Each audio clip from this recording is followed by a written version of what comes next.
Hello, and welcome to The Sleepy Scientist. It is always a pleasure to have you here, settling in for a quiet moment at the end of the day, letting the world slow down around you while your mind drifts somewhere softer.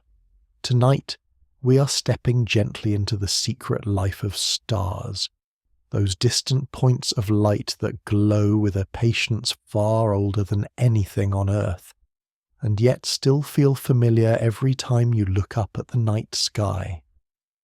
Before we wander too far into the cosmos, may I ask where you're listening from this evening? Whether you're tucked into bed, curled up on a sofa, or simply letting your thoughts settle after a long day, I hope this helps ease you toward rest. If you enjoy these peaceful journeys through science, a like and a subscribe would be very kind, and to those already subscribed, thank you so much for supporting this channel. If you'd like to be notified when the next video drifts into the world, please tap the little bell so you do not miss it. And as always, I hope the video is not so wonderfully fascinating that it keeps you awake. But if it does, at least you will drift off a little wiser than before. So, as the room grows quiet and the night deepens around you, let us begin this slow exploration of the stars.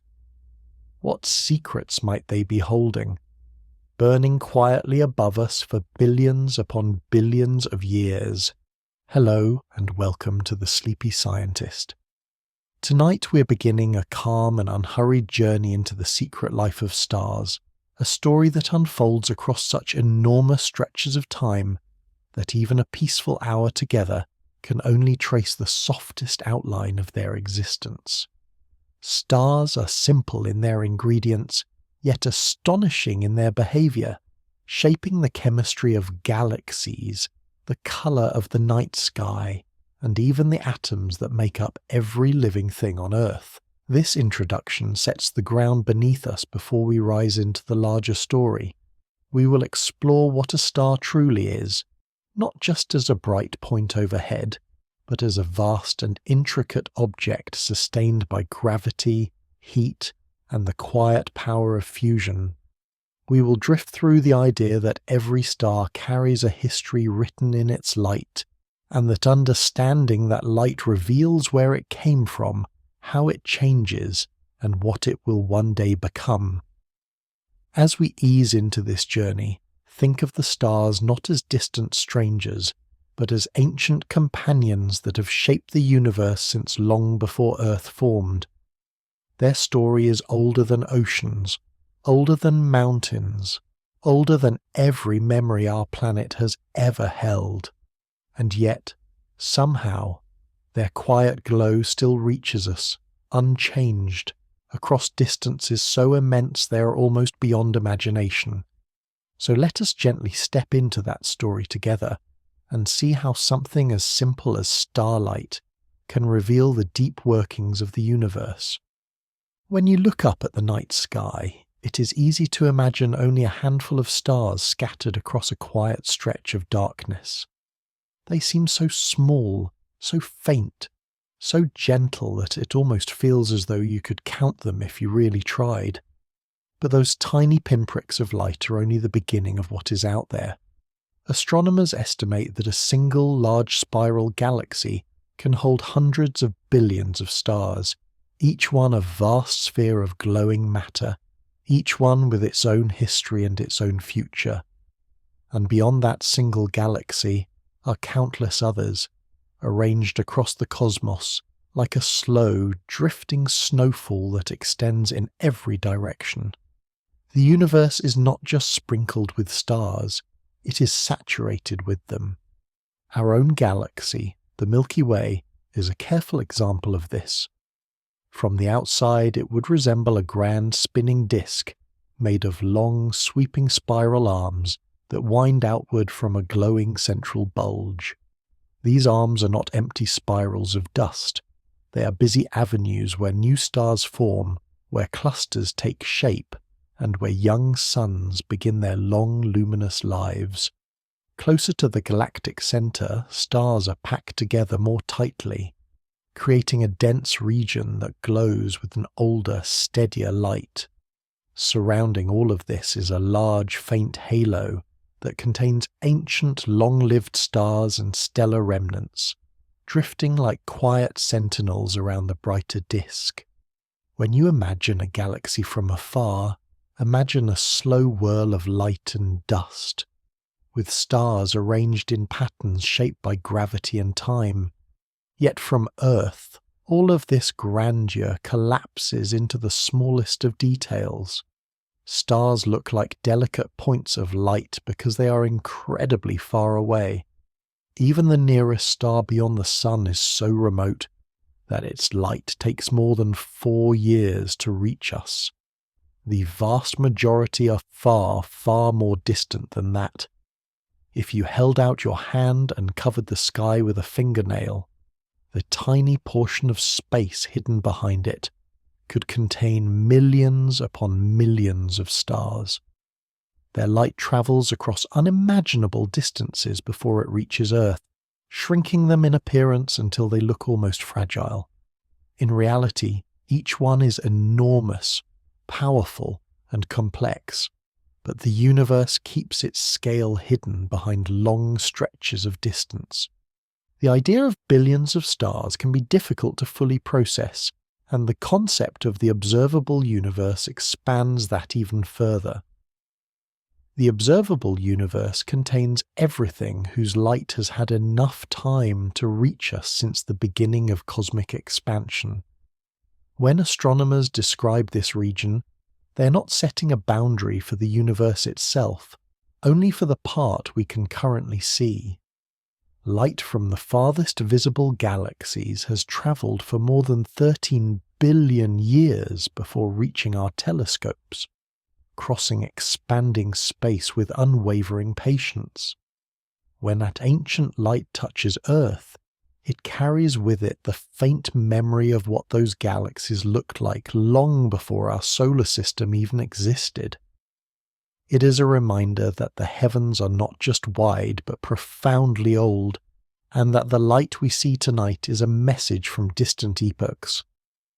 For most of human history, people understood the stars in far simpler terms, interpreting them through the lens of culture, storytelling, and myth. Ancient observers looked upward and saw a sky full of symbols and spirits. Some believed the stars were small fires hanging in the heavens, tended by unseen caretakers. Others imagined them as lanterns carried by ancestors, or as floating embers from the creation of the world. In some traditions, stars were said to be holes in a great celestial fabric, allowing divine light to shine through. Without the tools to study them closely, early humans built meaning from what they could see: patterns, movement, and the quiet constancy of the night sky. As time went on, curiosity began to shift into investigation. Philosophers in ancient Greece proposed that stars were distant suns, perhaps made of the same substance as our own. It was a bold thought, far ahead of the technology needed to confirm it. Centuries later, as telescopes improved and scientific understanding grew sharper, it became clear that these faint lights were indeed other suns scattered across enormous distances. Each star was revealed to be a world unto itself, blazing with heat and held together by gravity. The night sky was no longer a simple dome filled with tiny beads of light. It was a vast ocean of suns. The more astronomers learned, the more they realized how varied stars could be. Some burn hot and blue, while others glow gently with a warm red light. Some live for only a few million years, racing through their lives at astonishing speeds, while others linger for trillions upon trillions of years, barely changing at all. A star's brightness, temperature, size, and lifespan are shaped by the environment in which it forms and the mass it begins with. Every star carries a unique story written into its colour, its motion, and its light, creating a cosmic landscape far more intricate than anything seen with the naked eye. Even now, when you look up at the night sky, you are seeing only a thin slice of this enormous population. Most stars are too faint or too distant to be noticed without telescopes. Some are hidden behind clouds of dust. Many more have already lived and died, leaving behind remnants that can no longer be seen but still contribute to the fabric of the galaxy. Yet even this small portion of visible starlight is enough to hint at the immeasurable variety that fills the universe. And this brings us to a natural question, one that lies at the heart of understanding stars themselves. If each point of light represents a distant sun, so far away that its details blur into the darkness, then what exactly is inside these radiant objects? What gives them their colour, their structure, their glow? And how can such simple ingredients scattered across space create something so powerful and enduring?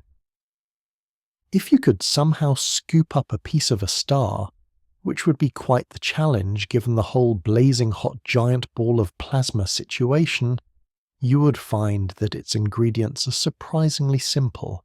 Stars are made mostly of hydrogen, the lightest and most abundant element in the universe. This single ingredient, which can fit many trillions of times into even a modest star, forms the raw material from which starlight is eventually born. Alongside hydrogen is helium, the second lightest element, created as hydrogen fuses together deep within the stellar core.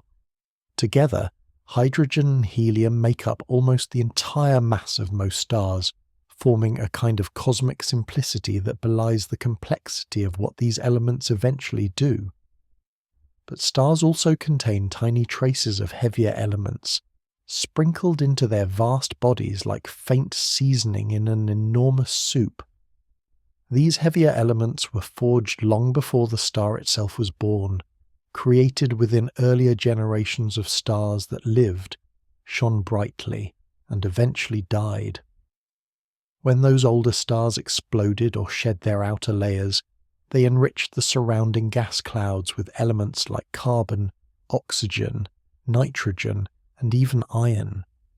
New stars formed from this enriched material, meaning that every star carries within it a record of older ones that came before.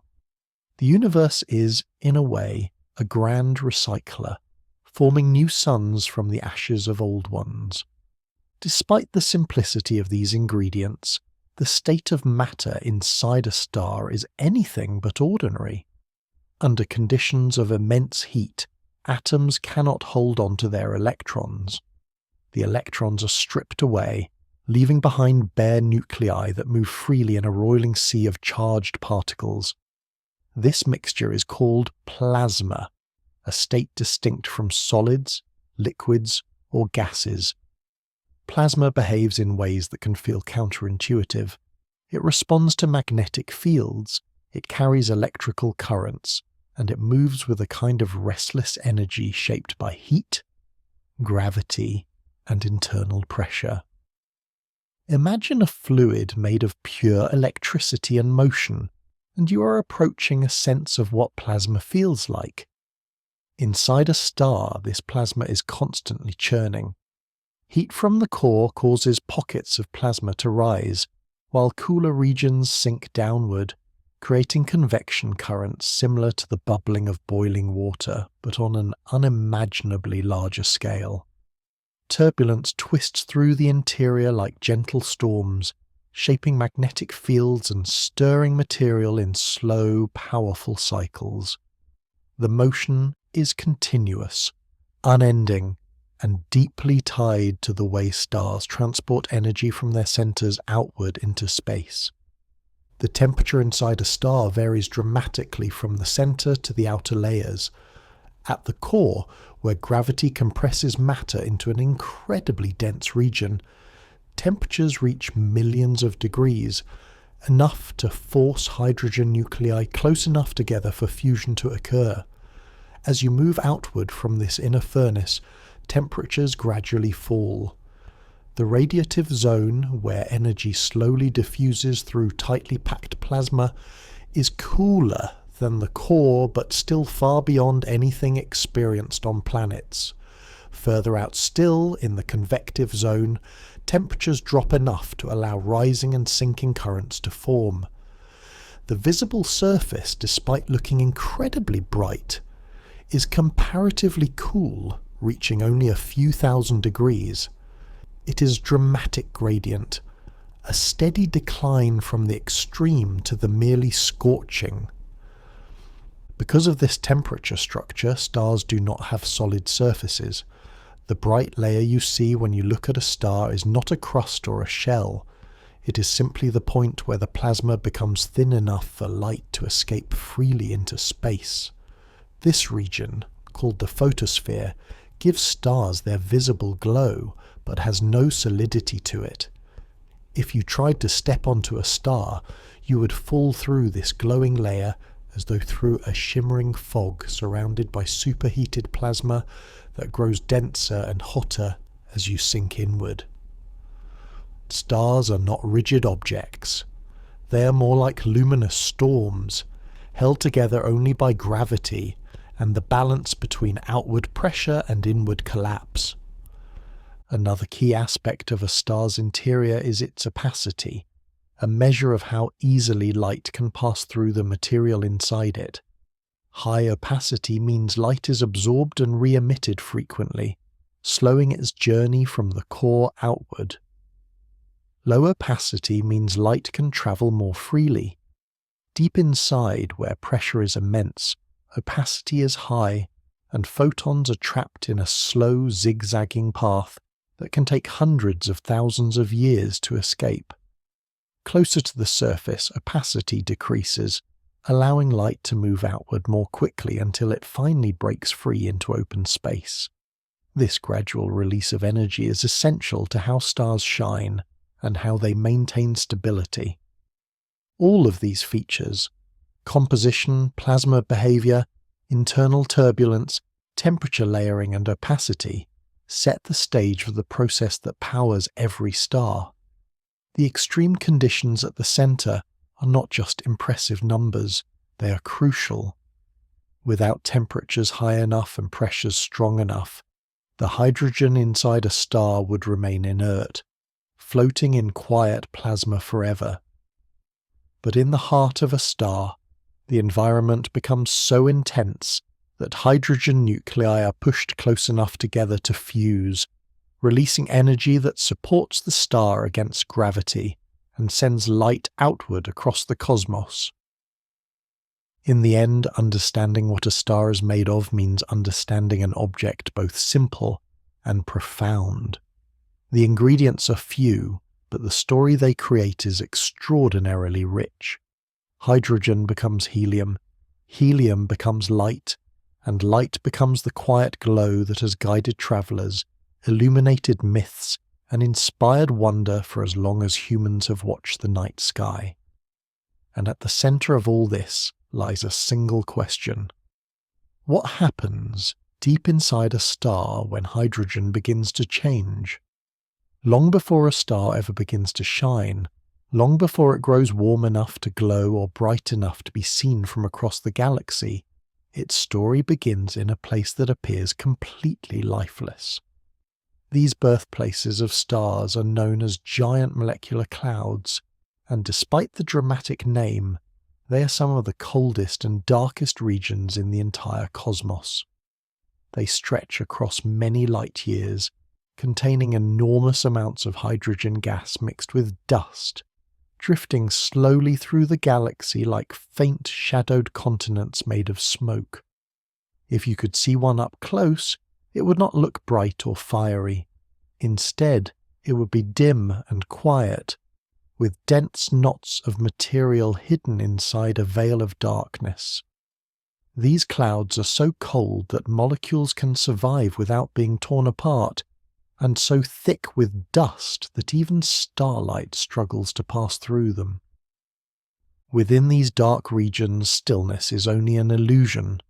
Although the clouds appear calm, they are constantly stirred by subtle turbulence, slow, rolling motions caused by differences in density, temperature, and magnetic fields. Over time, these gentle disturbances can push material together, forming small pockets where gas becomes slightly denser than its surroundings. Sometimes the push is far stronger. Nearby stars may end their lives in spectacular explosions, sending out expanding shock waves that sweep through the cloud and compress parts of it like a giant cosmic hand patting flour into clumps. When turbulence, collisions, or these shock waves nudge a region past a certain threshold, gravity begins to take over. Once gravity gains the advantage, collapse begins.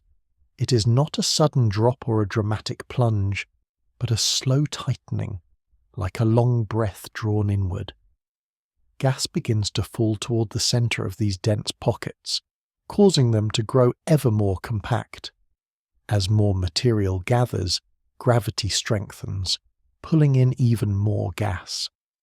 Over many thousands and millions of years, this creates a growing core of matter, still cold compared to what it will one day become, but warming bit by bit as pressure increases. This growing core is what astronomers call a protostar, the earliest stage in a star's life. A protostar is not yet a star in the usual sense. It does not produce light through fusion, and it does not shine steadily. Instead, it glows weakly from the heat generated by compression, much like hands warming from being pressed together. The gas around it continues to fall inward, but not all of it heads straight for the center. Because even the gentlest rotation speeds up as a cloud collapses, the infalling material flattens into a swirling structure known as an accretion disk. The protostar sits at the middle of this disk, drawing in matter like a quiet whirlpool surrounded by a wide, thin ring. These disks may look delicate in illustrations, but they are enormous, often stretching across distances far wider than entire planetary systems. Within them, dust grains collide and drift, gradually sticking together.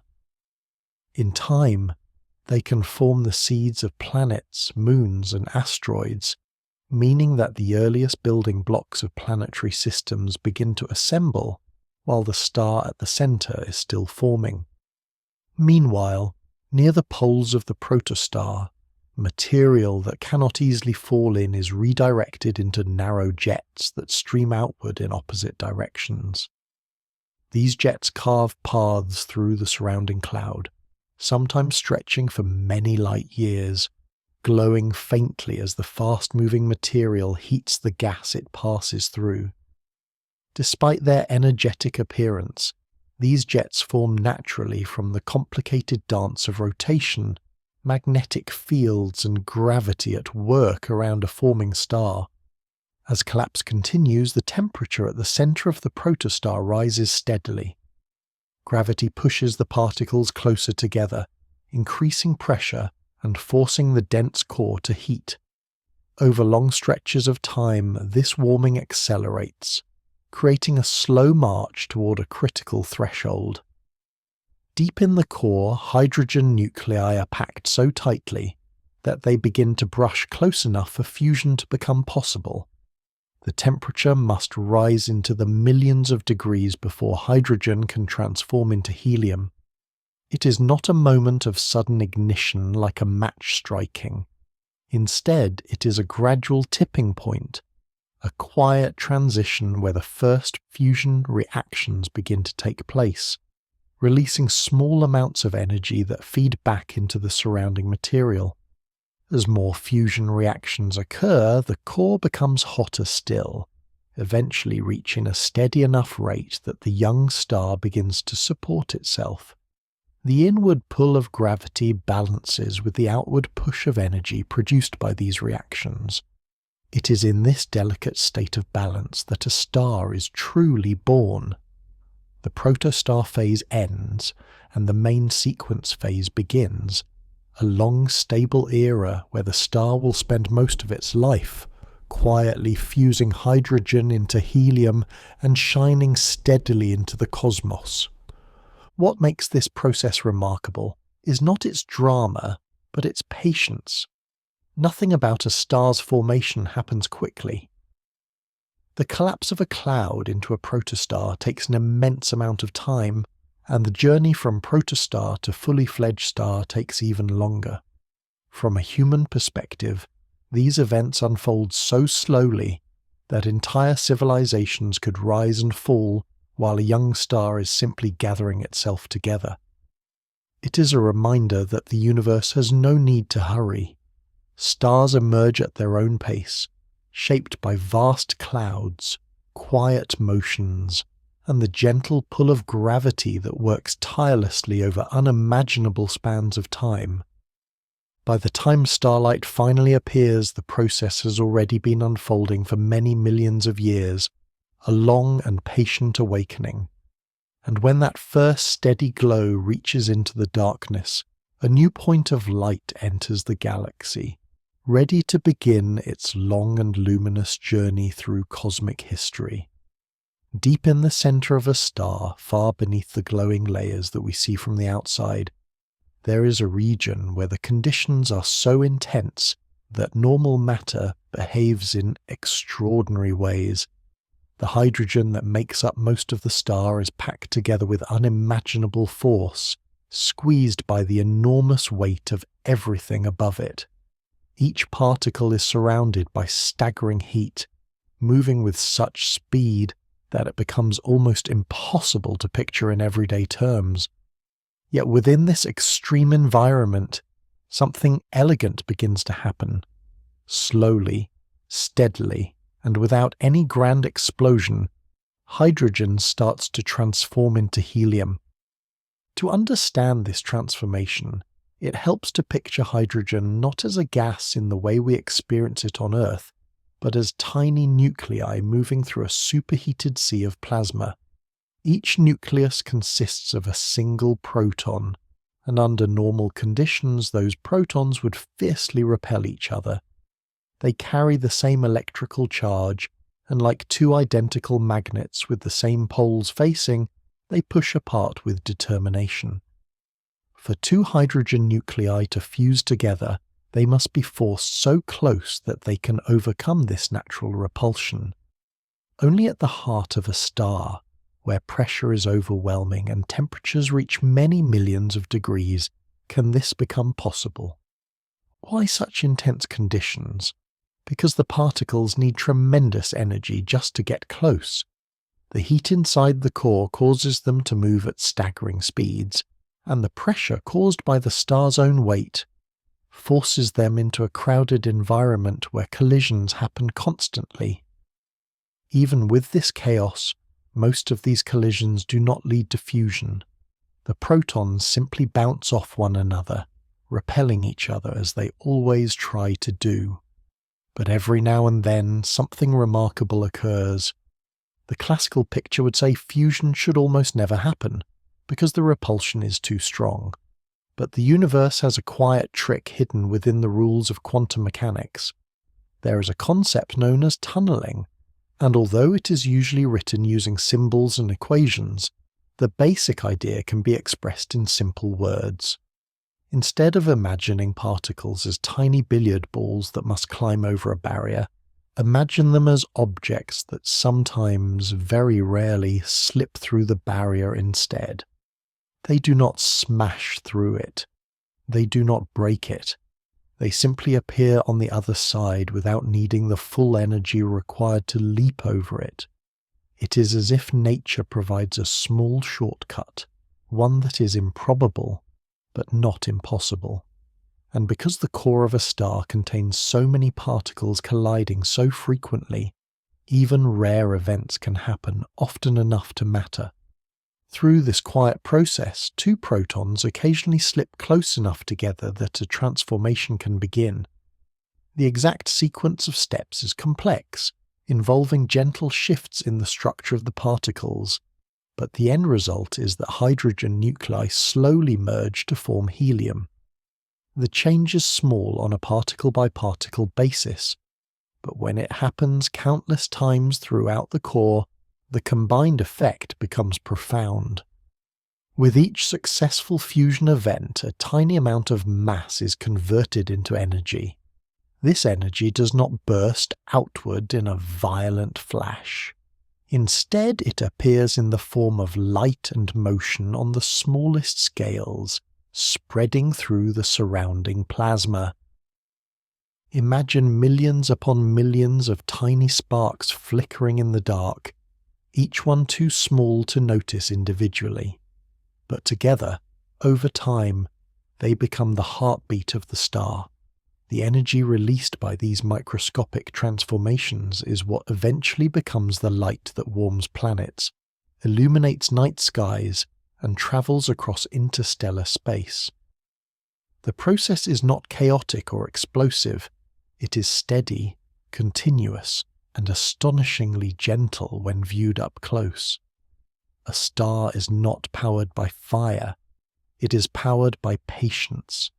This steady production of energy creates an extraordinary balance inside the star. As the core generates light and heat, this energy pushes outward. At the same time, gravity exerts a pull inward, trying to compress the star further. These two forces meet in a perfect equilibrium, each one countering the other. It is this balance that allows a star to remain stable for billions upon billions of years. If the energy production decreased, gravity would begin to compress the star more tightly. If energy production increased too much, the star would expand and cool. But in a well-behaved star like the Sun, these changes balance themselves naturally. The star constantly adjusts like a tightrope walker, maintaining steady footing with tiny shifts. This equilibrium is one of the most beautiful aspects of stellar physics. It means that a star is neither collapsing nor exploding. It simply shines. The outward flow of light matches the inward pull of gravity with exquisite precision. This balance persists throughout the long middle stretch of a star's life, maintaining a quiet and enduring stability. To the outside observer, the star appears to glow effortlessly, but deep inside, an intricate partnership between gravity and fusion keeps everything in harmony. Fusion also determines how long a star can live. A larger star burns through its hydrogen quickly because its enormous gravity demands a stronger outward push to maintain equilibrium. A small star burns hydrogen slowly and steadily, barely sipping its fuel, which is why some tiny red dwarfs are expected to shine for trillions of years. But regardless of size, every star depends on fusion to keep gravity at bay. Without the energy produced in the core, the star would collapse under its own weight, compressing until something entirely different emerged. In many ways, a star behaves like a living organism with a metabolism powered by fusion. It consumes hydrogen, produces helium, releases energy, and maintains a steady internal environment. The process is not alive in the biological sense, but it shares the same sense of ongoing continuity. Fusion is the star's constant work, always happening, always renewing the outward pressure that prevents collapse. This quiet, ceaseless transformation sustains everything from the soft glow of a warm summer day to the formation of planets and the evolution of life. So deep inside the core, hydrogen slowly becomes helium, and helium gathers as a quiet record of the star's age. Over billions of years, the balance between gravity and light remains locked in place, shaping the star's appearance and guiding the rhythm of its life. In this partnership between inward pressure and outward energy, a star finds the stability it needs to shine across the cosmos. And as long as fusion continues, the star's heart keeps beating steady and bright, illuminating the universe with a light that began in the smallest and most unlikely of quantum events, The light that leaves a star and eventually reaches your eyes begins its life in a place that is almost nothing like the glowing surface we see from far away. Deep in the core, where hydrogen becomes helium and the star generates its energy, photons are created in enormous numbers. But these newborn photons do not immediately begin their journey into space. Instead, they face a long wandering path that is so slow and chaotic that it almost defies intuition. The light produced in the core takes an extraordinary amount of time to reach the outer layers, not because the distance is large, but because the environment is so crowded and dense that each photon is stopped almost instantly after it forms. Inside the core, matter is crammed together under enormous pressure. There is no empty space, no gentle corridors for light to slip through. Photons collide with particles almost as soon as they appear, being absorbed and then re-emitted in a different direction. This absorption and re-emission does not propel them outward in a straight path. Instead, it sends them on a kind of random walk, scattering in every direction. A single photon might travel only a tiny fraction of a millimeter before being caught again. Over time, this process repeats not hundreds or thousands, but many trillions of times.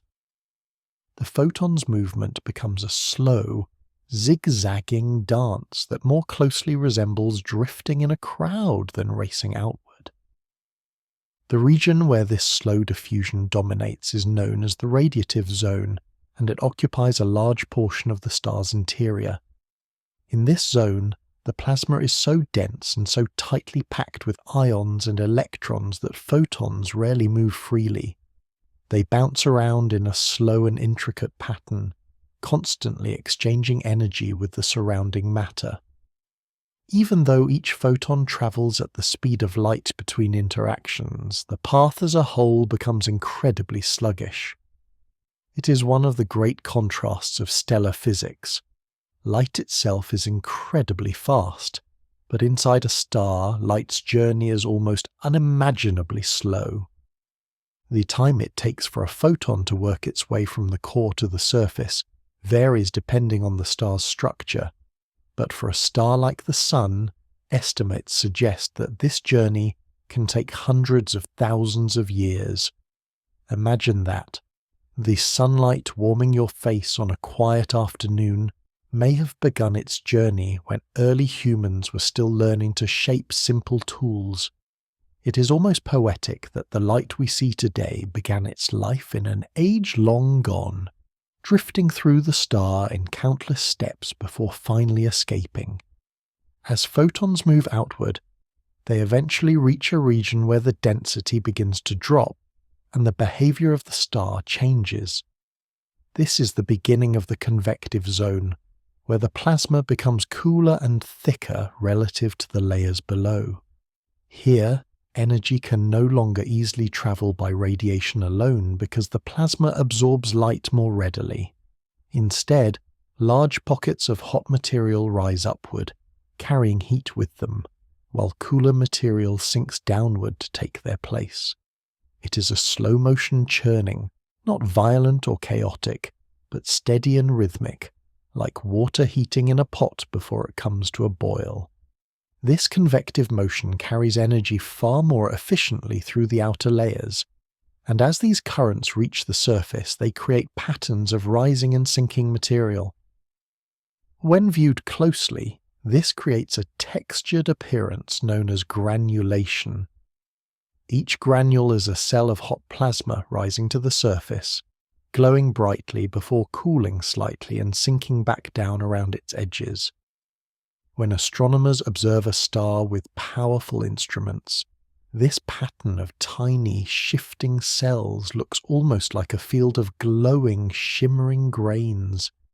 It gives the star a gently boiling appearance, not in the violent sense of boiling water, but in the softer, more delicate sense of a shimmering liquid full of subtle motion. At the very outer edge of the star, the plasma becomes thin enough for photons to finally break free. In this region, known as the photosphere, light is no longer trapped by dense material. Photons that reach this point can travel outward without being captured again. After spending so long bouncing through the interior, their final escape into open space is instantaneous. Once free, they travel at the familiar speed of light, racing across the void for years, centuries, or even billions of years, depending on their destination. The light from a star is not a single type of light, but a spectrum of different forms of energy. Visible light is only a narrow slice of what a star produces. There is ultraviolet light, which carries more energy and can ionize atoms in the upper atmospheres of planets. There is infrared light, which carries warmth and is essential for maintaining the temperatures of planetary surfaces. There are radio waves, the gentle giants of the electromagnetic family, carrying long, soft wavelengths that travel easily through cosmic dust. There is even high-energy radiation such as X-rays and gamma rays, although much of this is produced in specialized environments like stellar flares or dense stellar remnants rather than in the quiet flow of everyday starlight. Each type of light tells a different story. Infrared light reveals cooler regions like dust clouds where new stars may be forming. Ultraviolet light traces the energetic surfaces of hotter stars. Radio waves pass through places that visible light cannot, allowing astronomers to map the structure of galaxies. All of these forms of light originate in the same fundamental processes taking place deep within the star, shaped and filtered by the star's layers as they rise outward. Once a photon escapes, it begins a journey that may carry it across interstellar space for an astonishing amount of time. Some photons will reach nearby planets within minutes. Others will travel for thousands or millions of years before striking a grain of dust or being absorbed by a distant world. Many will continue onward for billions of years, long after their parent star has changed or even ceased to exist. The universe is full of these silent travelers, each one a tiny messenger from the heart of a star. It is remarkable to think that something so fleeting, a single particle of light, can carry within it a record of the processes that created it. When that light reaches a telescope or the human eye, it reveals information about temperature, motion, composition, and age. It is one of the quiet wonders of the universe that a photon born in a violent, crowded core can eventually become a gentle glimmer in the night sky, illuminating a moment far removed from its origin. So when you look at a star, you're seeing the final chapter of a story that began in unimaginable heat and ended in calm starlight. The glow that reaches you is not simply brightness. It is the accumulated result of countless collisions, slow diffusion, churning motion, and patient escape. Every ray of light is a journey, and every journey begins far deeper within a star than first impressions suggest. When you look at the night sky, the stars may all appear to share the same gentle, silvery glow. They seem uniformly pale and distant, as though colour is something reserved for sunsets, flowers, and the occasional stubborn traffic light. But stars are not colourless at all. Each one carries its own hue, shaped by its temperature, its age, and the path its light takes to reach your eyes. If you were able to drift a little closer, or if human eyes were more sensitive, you would see a sky sprinkled with subtle reds, warm golds, icy whites, and deep, celestial blues. The colour of a star is not an artistic flourish, it is a clue, revealing the conditions at its surface and offering a gentle thread that leads directly to the physics within it. The idea that temperature determines colour may feel surprising at first. On Earth, we tend to associate hotter things with a deeper red, Heated metal turns from red to orange to yellow as it warms, and anything blue usually feels cold. But the universe has its own way of doing things. A star's colour follows a smooth, natural sequence, based on how hot its outer layers are. The cooler stars, with surface temperatures only a few thousand degrees, glow with a soft red light. As temperature increases, the colour brightens into orange and then into a gentle yellow. Slightly hotter stars appear white, and beyond that, at even higher temperatures, they glow with a pale blue light. Rather than red meaning hottest, it is blue that marks the most intense heat. The colours are subtle when viewed from far away, but each one is honest and precise, shaped by the star's own warmth. A calm way to understand this is to imagine a flame. A candle flame has a warm yellow tone, but the base of the flame, where it is hottest, shifts toward a pale blue.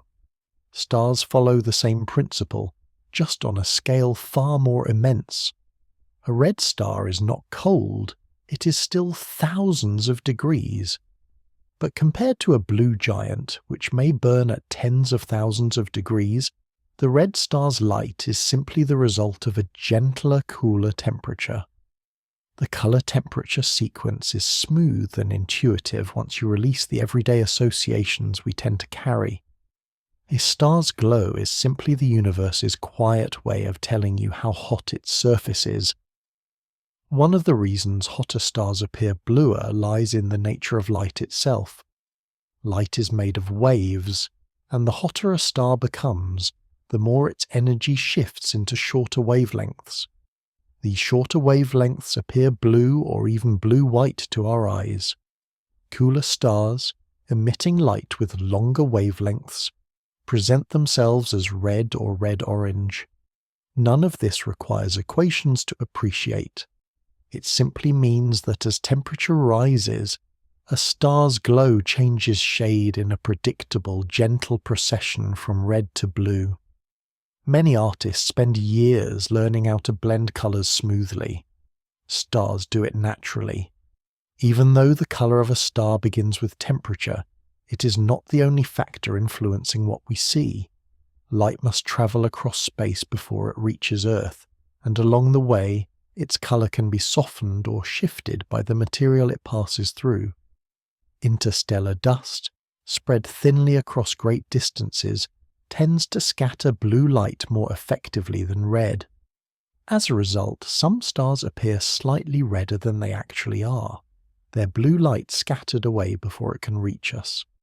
This process is similar to the way Earth's sky appears blue during the day because the atmosphere scatters sunlight, although on a much larger scale. Space is mostly empty, but even the smallest amount of dust can gently shift the colours of distant stars. Closer to home, Earth's atmosphere adds its own influence. When a star is high in the sky, its light travels through a relatively thin layer of air, and the colour remains almost unchanged. But when a star sits low on the horizon, its light must travel through a larger stretch of atmosphere. This scatters more of the bluer wavelengths, giving the star a warmer, redder appearance. It is the same effect that turns sunsets golden and makes the moon look orange when it rises. The star itself has not changed, but the path its light takes has added its own gentle filter. A star's colour is not fixed for its entire life. As stars age, their temperatures shift and their colours shift with them. A young star just beginning its long, stable phase may glow with a clean white or pale yellow light. Over billions of years, as it converts hydrogen into helium and its internal balance changes, it can slowly warm or cool depending on its mass. When a star like the Sun nears the end of its stable life, it expands into a red giant, cooling at the surface and taking on a deeper reddish hue. A massive star, by contrast, may spend much of its life shining with an intense blue glow, before rapidly burning through its fuel and ending its life in a dramatic transformation.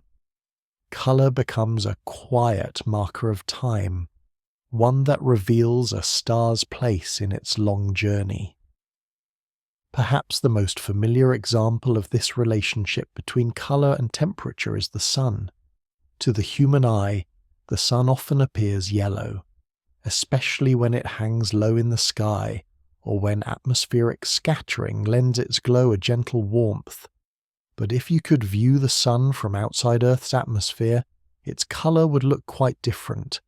It would appear closer to white, because the sun emits a balanced mixture of wavelengths across the visible spectrum.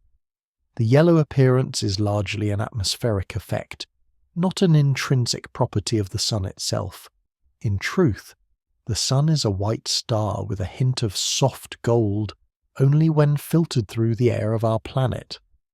Understanding the colours of stars adds a layer of depth to the night sky. That faint red point may be a cool, ancient star nearing the end of its life. That pale blue glimmer may be a young, massive star burning fiercely with a surface temperature far greater than the sun's. The white stars scattered across the sky are often those in their long, stable middle age, shining quietly and consistently. Each colour is a clue, a whisper from the star about its temperature, its age and its energy. So the next time you look at a star, consider the long journey its light has taken and the story tucked within its hue. A star's colour is not just a shade. It is a signature, a message written in light, revealing the conditions of worlds impossibly far away. Stars do not speak in words, but they do speak in colour. And once you know how to listen, the night sky becomes a far more expressive place. Inside every star is a quiet internal structure that never appears in the soft glow we see from far away. A star may look smooth and uniform from the outside, but beneath that shining surface is a layered interior, each region shaped by different temperatures, different densities, and different ways of moving energy from the centre to the edge. These layers are not hard boundaries or solid shells. Instead, they blend gently into one another, like the gradual shift in colour that comes with sunrise. To understand how a star truly works, it helps to take a calm, unhurried tour from the core outward, exploring how each layer contributes to the star's overall rhythm. At the centre lies the core, the beating heart of the star. It is the smallest region in terms of size, but the most important in terms of energy. Here, temperatures reach many millions of degrees, and pressures grow so extreme that hydrogen nuclei are forced close enough together for fusion to begin. The core is where all the star's energy is created, not in sudden bursts, but in a steady stream of tiny fusion reactions that unfold constantly across countless particles. It is a region of intense heat and relentless activity, even though the motion is not something we would recognize as chaotic flames. Instead, it is a dense, shimmering sea of plasma, glowing with energy that will eventually journey outward to become starlight. Surrounding the core is the radiative zone, an expansive layer where light slowly diffuses outward. The plasma here is tightly packed, so photons that emerge from the core cannot simply travel through. They are absorbed and then re-emitted countless times, scattering in all directions.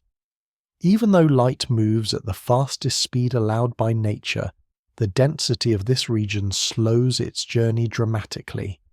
A photon can take hundreds of thousands of years to wander through the radiative zone, bouncing from particle to particle in a long and patient migration. It is a region governed by radiative transfer, where light itself becomes the main carrier of energy. Further outward, the character of the star begins to change. As the density drops and the plasma becomes cooler, energy can no longer travel primarily by radiation. Instead, movement takes over through convection. This region is known as the convective zone, and it behaves somewhat like a vast, slow-motion pot of simmering liquid.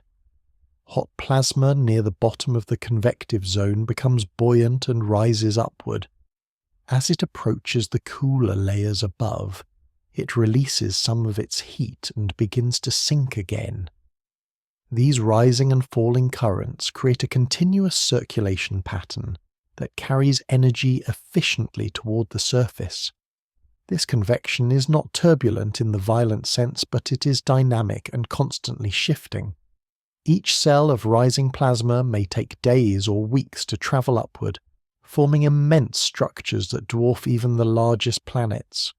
The movement is steady and rhythmic, a quiet churning that shapes the star's surface appearance.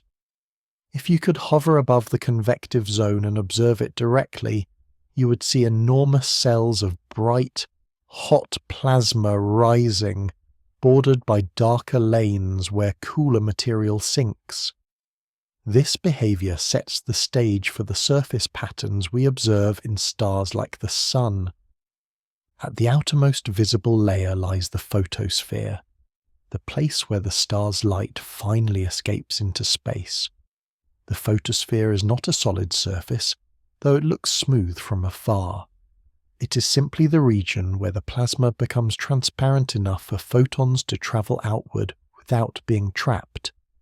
When astronomers capture detailed images of the Sun's photosphere, they can see granulation, a mosaic of bright patches and darker edges created by the convection below. Each bright granule is an upwelling of hot plasma, while each darker lane marks the sinking of cooler material. This gives the photosphere a gently mottled appearance, as though the star were a glowing ocean with subtle waves constantly appearing and fading. Yet stars are not quiet spheres. Beneath the surface, waves and oscillations travel through the stellar interior, causing subtle changes in brightness and motion. These waves behave somewhat like sound waves traveling through air, except they move through the star's plasma. Some waves travel deep into the core, bouncing off dense layers and returning to the surface. Others skim along the outer edges, shaping the movement of the photosphere. These oscillations are far too subtle to notice with the naked eye, but sensitive instruments can detect them as tiny rhythmic variations in brightness or shifts in the star's light. These vibrations reveal a surprising amount of information. Just as earthquakes help geologists understand Earth's internal structure, waves inside stars, sometimes casually called starquakes, allow astronomers to probe the layers within a star. The study of these vibrations is known as Asteroseismology, a field that listens to the internal pulses of stars to learn how they are built. By observing how different waves move through the star, scientists can deduce the temperature of the core, the density of each layer, the star's age, and even the proportions of elements inside it. The idea is wonderfully intuitive once explained. Waves travel differently through materials of different densities and temperatures. By measuring the patterns of those waves at the surface, astronomers can work backward to determine what the waves encountered on the inside. It is similar to hearing a musical instrument and inferring its shape from the quality of the sound. A flute and a cello produce different tones because of their structure. In the same way, a young hot star will vibrate differently from an old slowly cooling one. Asteroseismology turns starlight into a kind of cosmic music, offering hints about the hidden architecture within. These oscillations confirm that the star's interior is anything but silent. Energy moves, waves bounce, and plasma rises and falls in vast circulations. The layers work together to transport the star's energy outward, forming a complex but harmonious structure. The core makes the energy, the radiative zone diffuses it outward, the convective zone carries it through motion, and the photosphere releases it into the universe. Each region plays its part, and each part is essential. If you imagine a journey through the star, it becomes a tour of changing conditions. You would begin in the core, surrounded by blazing plasma where fusion takes place. You would move outward into the radiative zone, a region of slow-travelling light. Then you would enter the convective zone, where giant currents of plasma rise and fall like a vast glowing weather system. Finally, you would reach the photosphere, the thin veil through which all starlight must pass before escaping into space. Despite the immense forces and complex physics involved, the architecture of a star remains beautifully orderly. It is a layered system that has evolved naturally from the rules of energy transport, gravity, and heat. The star does not consciously organize itself, yet the structure emerges with remarkable consistency. From the smallest red dwarfs to the most luminous giant stars, this quiet pattern appears again and again, a universal blueprint shaped by the laws of physics. Understanding this structure helps explain why stars shine as steadily as they do. Their layers are not just regions of different temperatures. They form a carefully balanced network that allows energy to flow outward smoothly, preventing sudden collapses or runaway expansions. When the internal balance shifts, the star adjusts over long periods, maintaining a stability that can last for billions of years. Within that calm, layered architecture, starlight is born, guided, and released into the universe, completing its long journey from the core to the outer darkness. And so, while a star may appear serene from a distance, its interior is a symphony of movement and structure. Each layer contributes to the gentle glow we see from far away, revealing a complexity hidden beneath the simple beauty of the night sky. When you look at a star, it seems to offer only one piece of information, a steady glow of light from far away. It appears simple, perhaps even plain. Yet hidden within that glow is an astonishing amount of detail, more than any telescope could ever capture through images alone. Stars speak through their light, and astronomers have learned how to listen. With the right tools, the faintest ray of starlight becomes a message filled with structure, colour, clues, and quiet signatures of what is happening on the star's surface and deep within its interior. It is one of the loveliest ideas in all of astronomy. Even a distant star, one that no human could ever hope to visit, can tell us everything we need to know simply by shining. The key to this cosmic conversation lies in something called spectral lines, which might sound intimidating at first, but are in truth very friendly once understood. When starlight is spread out into a rainbow, either by a prism or a special instrument, it reveals smooth bands of colour. But within those bands are tiny, precise gaps where certain colours are missing. These gaps form thin, dark lines in the rainbow, like delicate scratches on glass. They appear because atoms in the star's outer layers absorb specific colours of light. Each type of atom, whether hydrogen, helium, oxygen, iron, or anything else, has its own pattern of colours that it absorbs or emits. These patterns are as distinctive as fingerprints. If an atom could sign its name, it would do so with a set of spectral lines. This behaviour comes from the way electrons inside atoms can only occupy certain energy levels.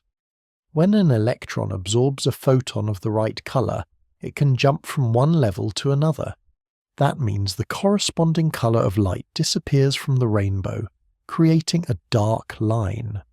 Later, when electrons fall back to their original levels, they emit light of very specific colours, creating bright lines in other circumstances. What matters most is that each element has its own unique pattern. Hydrogen creates one set of lines, helium another, iron yet another. No two are the same. This allows astronomers to read the star's composition almost as easily as reading a recipe. From these lines, astronomers can learn far more than just what a star is made of. The thickness and shape of each line reveal temperature, because atoms behave differently at different levels of heat. Some lines broaden when the star spins rapidly, allowing us to measure its rotation speed even though we cannot see it turning. Certain patterns shift in subtle ways if the star has strong magnetic fields. Even the density of the star's outer layers can leave a fingerprint in the way the lines appear. It is remarkable that such tiny features can reveal so much about something as vast as a star, but stars are generous in the way they share their secrets through light. One of the most useful tools in this gentle conversation is the Doppler effect, which can be explained without any mathematical symbols at all. If a star is moving toward us, its light waves become slightly compressed, shifting the spectral lines toward the blue end of the rainbow. If the star is moving away from us, the waves stretch out, shifting the lines toward the red end. The shift is small, almost imperceptible without instruments, but it is powerful. By measuring these changes, astronomers can determine whether a star is approaching or receding, and how quickly. This method is so sensitive that it can even reveal the influence of planets orbiting the star. A star with a planet will wobble slightly as the planet's gravity tugs it around, creating tiny shifts in the spectral lines that betray the planet's presence. It might seem surprising that this technique works for stars that are thousands of light years away. After all, by the time the light reaches us, it has travelled for so long that you might think the information would get blurred or lost. But starlight is remarkably resilient.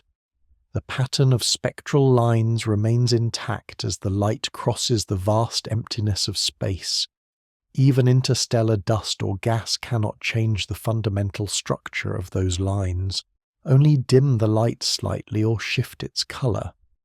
That means a telescope on Earth can analyse starlight in the same way whether the star is close or unimaginably distant. The universe, for all its immensity, delivers its messages with surprising clarity, because every star contains a mix of elements and every star moves in its own slow dance through the galaxy. Each one creates a distinctive spectrum. This allows astronomers to treat spectra like signatures. If you gather the spectra of many stars, you can identify which ones are metal-rich, which are metal-poor, which are young, old, calm, or unstable. You can learn how fast they spin, how strongly their magnetic fields behave, and whether their surfaces are turbulent. You can even classify them into families, grouping stars with similar spectral patterns to build a deeper understanding of their origins. The comparison to fingerprints is a natural one, but stars are even more talkative than fingers. A fingerprint reveals a person's identity, but not their age or mood or habits. Starlight, on the other hand, reveals almost everything.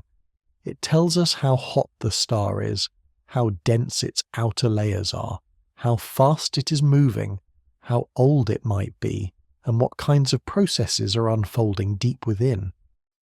It is more like listening to a voice, one that can express tone, rhythm, accent, and emotion all at once. A star's spectrum carries the tone of its temperature, the rhythm of its vibrations, and the subtle hints of its magnetic activity. In that sense, each star has a voice all its own. This method of reading starlight, gentle though it is, forms the foundation of much of modern astronomy. Without it, we would have no clear way to understand what lies beyond our solar system. We could see stars, but we would not know what they're made of or how they change over time. Spectroscopy turns distant points of light into complete stories. It transforms the night sky from a collection of dots into a library of stellar biographies. Perhaps the most calming part of all this is how quietly the universe shares its information. There is no need for probes to fly into distant stars or for dangerous experiments in deep space. The stars simply shine, and their light, shaped by physics, carries everything with it. All we have to do is receive the light, spread it into its colours, and listen to the patterns that appear. In this way, stars talk across enormous distances, and astronomy becomes an act of patient listening. So the next time you glance upward and see a star twinkling softly, remember that it is not silent. It is sending out a message encoded in its light, a message that has travelled far across the void to reach you. If we know how to interpret that message, we can learn almost everything about the distant world from which it came. In a universe filled with darkness, stars communicate through light, and through that light, they tell us who they are. Once a star settles into the long, steady rhythm of its life, something remarkable happens. After all the turbulence of its birth, the swirling collapse of its cloud, the formation of its core, and the quiet ignition of fusion, the star finally enters a stage of profound stability. This is called the main sequence, a phase so calm and enduring that it accounts for most of the star's existence. If a star's entire lifetime were compared to a human life, the main sequence phase would be the long, peaceful middle decades where growth has finished, decline has not yet begun, and the days flow by with a comforting regularity. During this time, the star shines with a steady light powered by the fusion of hydrogen into helium at its core. The rate of fusion is not frantic. It is measured and balanced, producing just enough energy to counter the inward pull of gravity. From the outside, nothing appears to change. A star can look nearly identical for billions of years, glowing with the same brightness and colour while the galaxies drift around it. But inside, the star is engaged in continuous delicate work. Every moment, hydrogen nuclei are merging in the core, releasing energy that moves outward in a slow migration, eventually emerging as starlight. The pace of this transformation depends heavily on the star's mass. A small star, such as a red dwarf, fuses hydrogen at an exceptionally slow rate.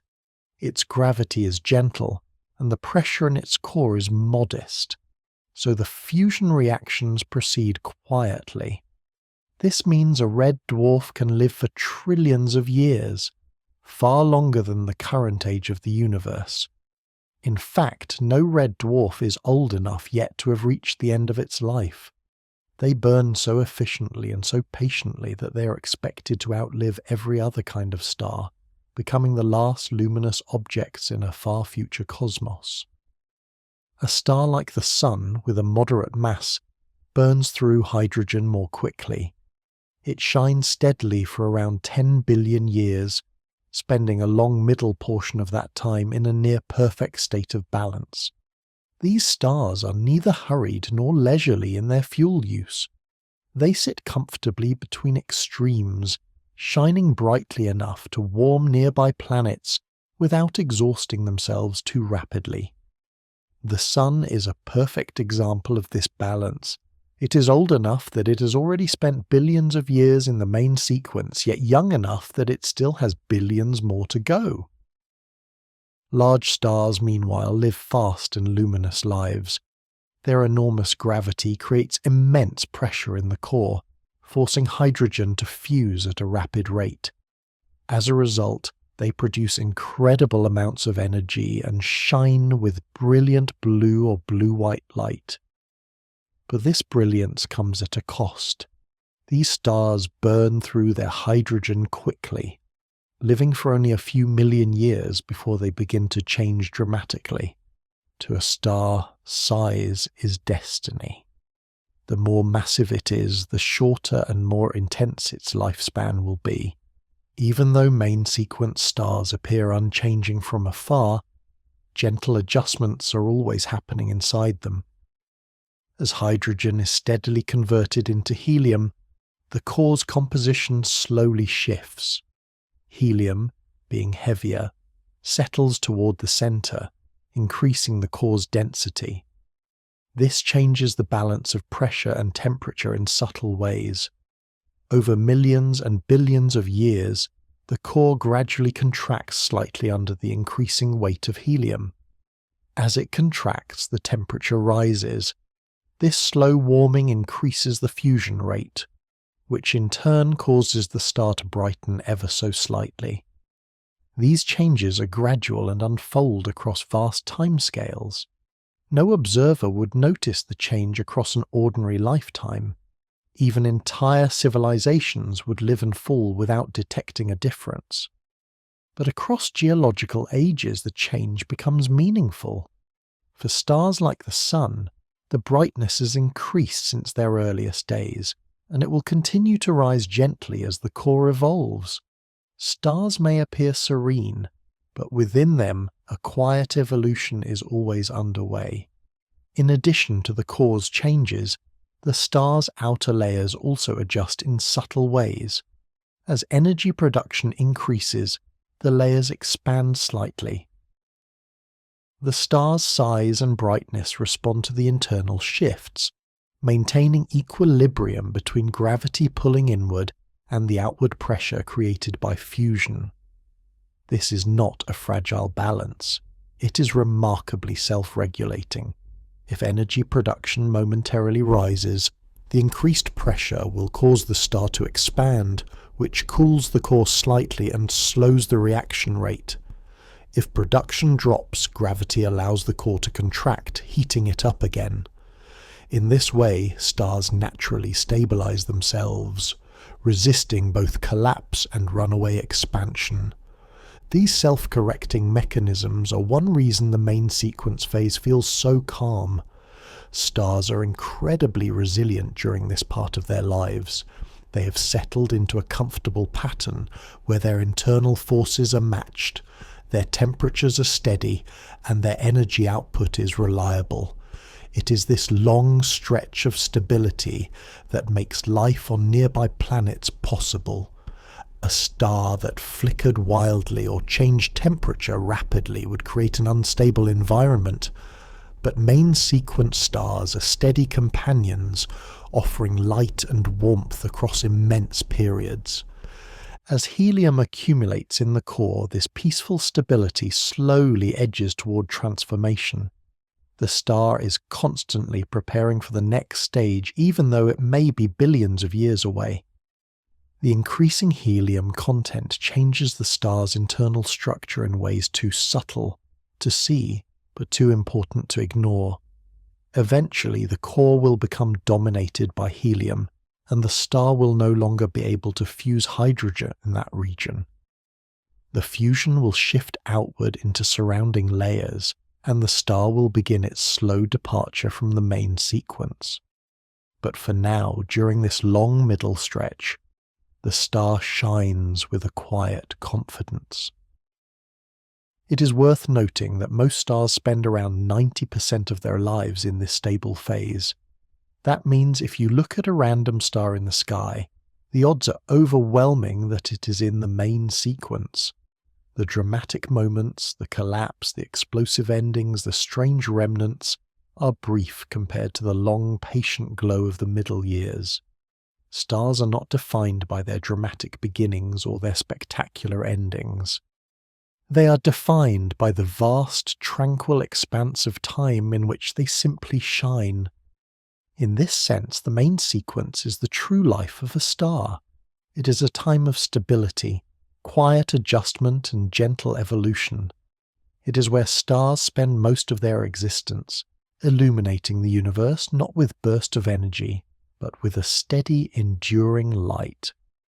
And as that light travels across space, it carries with it the long history of a star that has been shining, patiently and reliably, for billions upon billions of years. When a star has spent billions of years quietly fusing hydrogen in its core, a slow but inevitable change begins to unfold. Hydrogen is not used up in the entire star all at once. Instead, the transformation takes place in the very centre, where temperatures and pressures are highest. Over countless ages, the core gradually fills with helium, the ash of fusion, until eventually the hydrogen supply in this central region becomes too thin to sustain the reactions that once powered the star so reliably. This is not a sudden moment, not a dramatic switch turning off, but a long drifting toward a new phase of life. The star does not immediately dim or falter. Instead, it begins a graceful, complex transformation, shaped by the physics of pressure, heat, and gravity. With hydrogen fusion slowing down at the centre, the delicate balance that has held the star steady begins to shift. Gravity, which has always tried to pull the star inward, now finds less resistance from the declining energy output of the core. As a result, the core starts to contract. This contraction is not a collapse, but a steady tightening, like drawing in a loose thread. As the core shrinks, the temperature rises, because gravity is compressing the gas into an even denser and hotter state. This increase in temperature sets the stage for new changes in the layers surrounding the core. Even though hydrogen fusion cannot continue in the centre, there is still plenty of hydrogen in the region just above it. As the contracting core heats up the surrounding layers, the temperature becomes high enough to ignite hydrogen fusion in this outer shell. Fusion begins again, not in the very heart of the star but in a growing ring around the helium core. This shell burns hotter than the original core ever did, because it is experiencing the combined effects of gravitational compression and increased temperature. The energy generated in this shell flows outward, exerting pressure on the star's outer layers and causing them to expand dramatically. As the outer layers swell, the star grows to enormous proportions. A star that was once modest in size becomes a red giant, and if it is massive enough, it can grow into a red supergiant. These stars can reach sizes so vast that if the Sun were to expand in this way, it would engulf the inner planets and stretch far beyond the orbit of Earth. Despite their enormous size, red giants have relatively cool surfaces, which is why they shine with a warm reddish hue. The temperature drop at the surface comes from the expansion itself. When the outer layers stretch outward, they cool, much like air cools when it expands in Earth's atmosphere. This change in surface temperature might make the star look dimmer, but interestingly, the opposite is often true. Even though the surface cools, the sheer size of the expanded star means that it emits far more light overall. It becomes brighter, sometimes hundreds or thousands of times brighter than it was during its long main sequence life. This is one of the many counterintuitive delights of stellar physics. A cooler star can shine more brightly simply because its surface area has grown so vast. It is as if the star has traded a focused, intense glow for a softer but much more extensive radiance. Inside the star, the structure is becoming more complex. The contracting core, now composed mainly of helium, continues to heat up. If the star is massive enough, the core eventually becomes hot enough to begin fusing helium into heavier elements, such as carbon and oxygen. This begins in a sudden and dramatic ignition known as the helium flash for stars of moderate mass, though the event is contained entirely within the stellar interior. For larger stars, helium fusion begins smoothly, without a sudden burst, because their cores are not as tightly compressed. In either case, the onset of helium fusion marks another shift in the star's internal balance. As helium burns in the core, hydrogen continues to burn in the shell surrounding it. The star becomes layered, with each region supporting a different kind of fusion. The outermost layers remain enormous and cool, giving the star its red giant appearance. Below that, hydrogen fuses in a hot shell, adding more helium to the core. Deeper still, helium fuses into heavier elements. The result is a star that has become stratified, with shells nested inside one another like the layers of a cosmic onion. Each layer contributes to the energy output, and each responds differently to changes in temperature and pressure. These layers create instability. The star can pulse, expand, and contract over long cycles. Some red giants grow brighter and dimmer in rhythmic patterns, their outer envelopes acting like vast breathing atmospheres. Small changes in the fusion shells can send ripples through the star, altering its brightness or size in gentle oscillations. These pulsations are slow, unfolding over months or years, but they reveal the restless inner workings of a star that has left behind the steady calm of the main sequence. As all of this unfolds, the star's outer layers become loosely bound. The expansion makes them less tightly held by gravity, and the increasing internal movements can push material outward into space. Over time, the star may lose a significant portion of its mass through stellar winds, creating clouds of gas and dust that drift into the surrounding space. These materials can eventually become part of new stars, planets, or nebulae, continuing the cosmic cycle. The transition from a stable main sequence star to a red giant is one of the most dramatic transformations in a star's life. But it is not a violent upheaval. It is a slow evolution shaped by the same forces that guided the star from the moment of its birth. Gravity compresses the core, heat rises, outer layers respond, and new fusion processes take over. The star adapts to its changing fuel supply, adjusting its structure in a way that maintains balance for as long as possible. This phase marks the beginning of the end, but it is also a period of remarkable beauty and complexity. Red giants and supergiants are among the most luminous objects in the sky, glowing with a warm, soft light that belies the intense activity occurring within. Their expanded envelopes shimmer with convection, pulsation, and waves. Their cores burn with new forms of fusion, forging elements that will enrich the galaxy long after the star itself has faded. A star growing old is not fading into irrelevance. It is entering a grand, transformative stage, reshaping itself from the inside out. The gentle decline of hydrogen in the core sets off a chain of changes that alter the star's size, colour, brightness, and internal structure. And through all these changes, the star remains governed by the same elegant balance between gravity and pressure that guided it through its long middle years. In this way, the aging of a star is not simply a descent toward its final moments. It is a period of expansion, renewal, and deeper complexity, revealing layers of structure and behaviour that were hidden during its youth. Even in its later years, a star continues to shine, telling the universe that its story is not yet over. When a small or medium-mass star reaches the end of its long and peaceful time as a red giant, its final chapters begin with a slow unravelling rather than an abrupt collapse. These stars have lived patient, steady lives, fusing hydrogen into helium for billions of years before using up the fuel that once kept their cores in perfect balance. Now, with hydrogen fusion having shifted to surrounding shells and helium fusion working within the core, the star enters a period marked by instability, pulsing brightness, and a gradual release of its outer layers. These final moments are not violent. They're almost gentle, like the slow exhale of a luminous being preparing to return its material to the galaxy.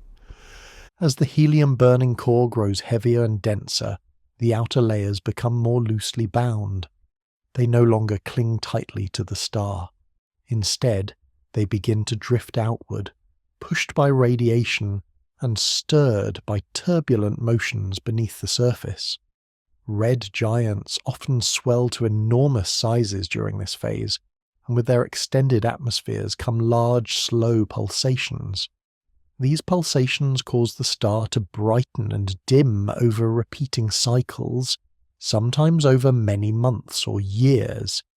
Each pulse can send material drifting off into space, forming dusty shells or delicate plumes around the aging star. Over time, these losses accumulate. A red giant can shed a significant fraction of its mass through these repeated pulsations and gentle winds. The star is not exploding. It is peeling away layer after layer, sending its outer material into the darkness in a quiet display that is both beautiful and essential for the cosmic cycle of matter. Some of the elements in these layers, such as carbon and nitrogen, were created during the star's own nuclear processes and are now returning to the interstellar medium, ready to become part of new stars, planets, and perhaps even the seeds of life. Eventually, the shedding of material reaches a threshold where the red giant loses most of its envelope, leaving behind a smaller, denser core surrounded by an expanding cloud of glowing gas. This glowing cloud is known as a planetary nebula, a name that has nothing to do with planets, but instead comes from early astronomers who thought these objects resembled planetary disks through their telescopes.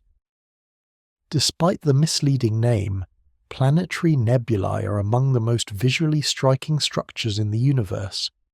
They form intricate shapes, rings, bubbles, spirals, and filaments, depending on the star's rotation, magnetic fields, and the motions of the gas being expelled.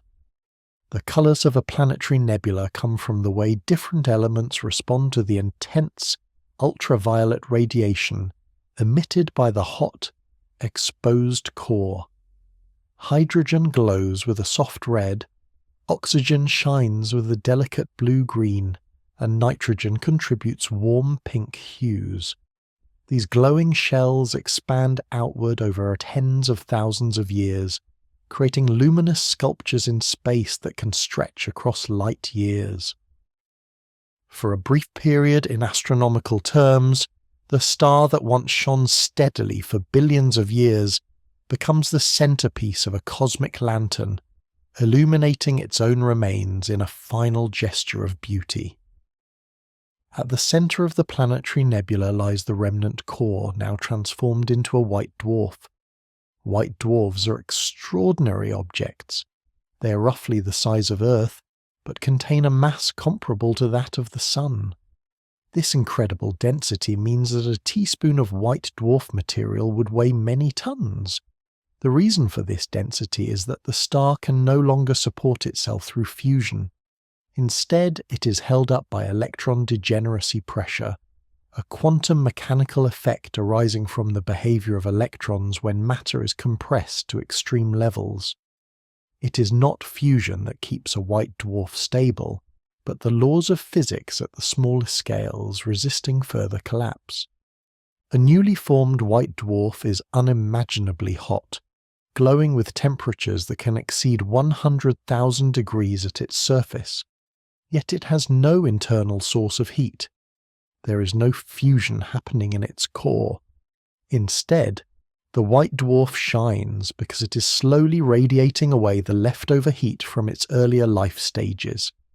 This cooling process takes an astonishing amount of time. White dwarfs fade at a glacial pace, gradually dimming as they release their stored energy into space. In the first billion years or so, the white dwarf cools enough to shift from a blue-white colour to a softer yellow or red. Over many billions more it grows dimmer, eventually becoming so faint that it can no longer be seen with ordinary telescopes. But even then, the process is not finished. A white dwarf is so dense and so well insulated that it takes trillions of years to lose all of its residual heat. That is far longer than the current age of the universe, which means no white dwarf has yet completed this cooling journey. Every white dwarf in existence is still glowing. Theoretical models suggest that after an astonishing amount of time, longer than any timescale humans can intuitively grasp, a white dwarf will eventually cool to the point where it no longer emits any visible light. It would become a cold, dark object known as a black dwarf. This term describes not a star that has collapsed or exploded, but one that has simply run out of energy to shine. A black dwarf would be a husk of carbon and oxygen, crystallized and cold, drifting silently through a universe that may itself be approaching a state of deep stillness. However, no black dwarfs exist yet because the universe is still far too young. It would take many trillions of years for even the oldest white dwarfs to cool enough to reach this hypothetical state. In a way, white dwarfs represent a snapshot of the far future, quiet reminders that stars can persist long after their shining days have ended. Their eventual transformation into black dwarfs is a prediction of what may come when the universe grows old, when star formation has ceased, and when the cosmos has entered a different, more subdued era. The strange death of small stars is not a catastrophic ending, but a gentle progression. These stars do not collapse into neutron stars or black holes. They do not explode in spectacular supernovae. Instead, they age with a kind of cosmic grace. They shed their outer layers in shimmering veils, exposing their glowing cores. They cool slowly, drifting through trillions of years until they become dim, silent relics of a universe long past its prime.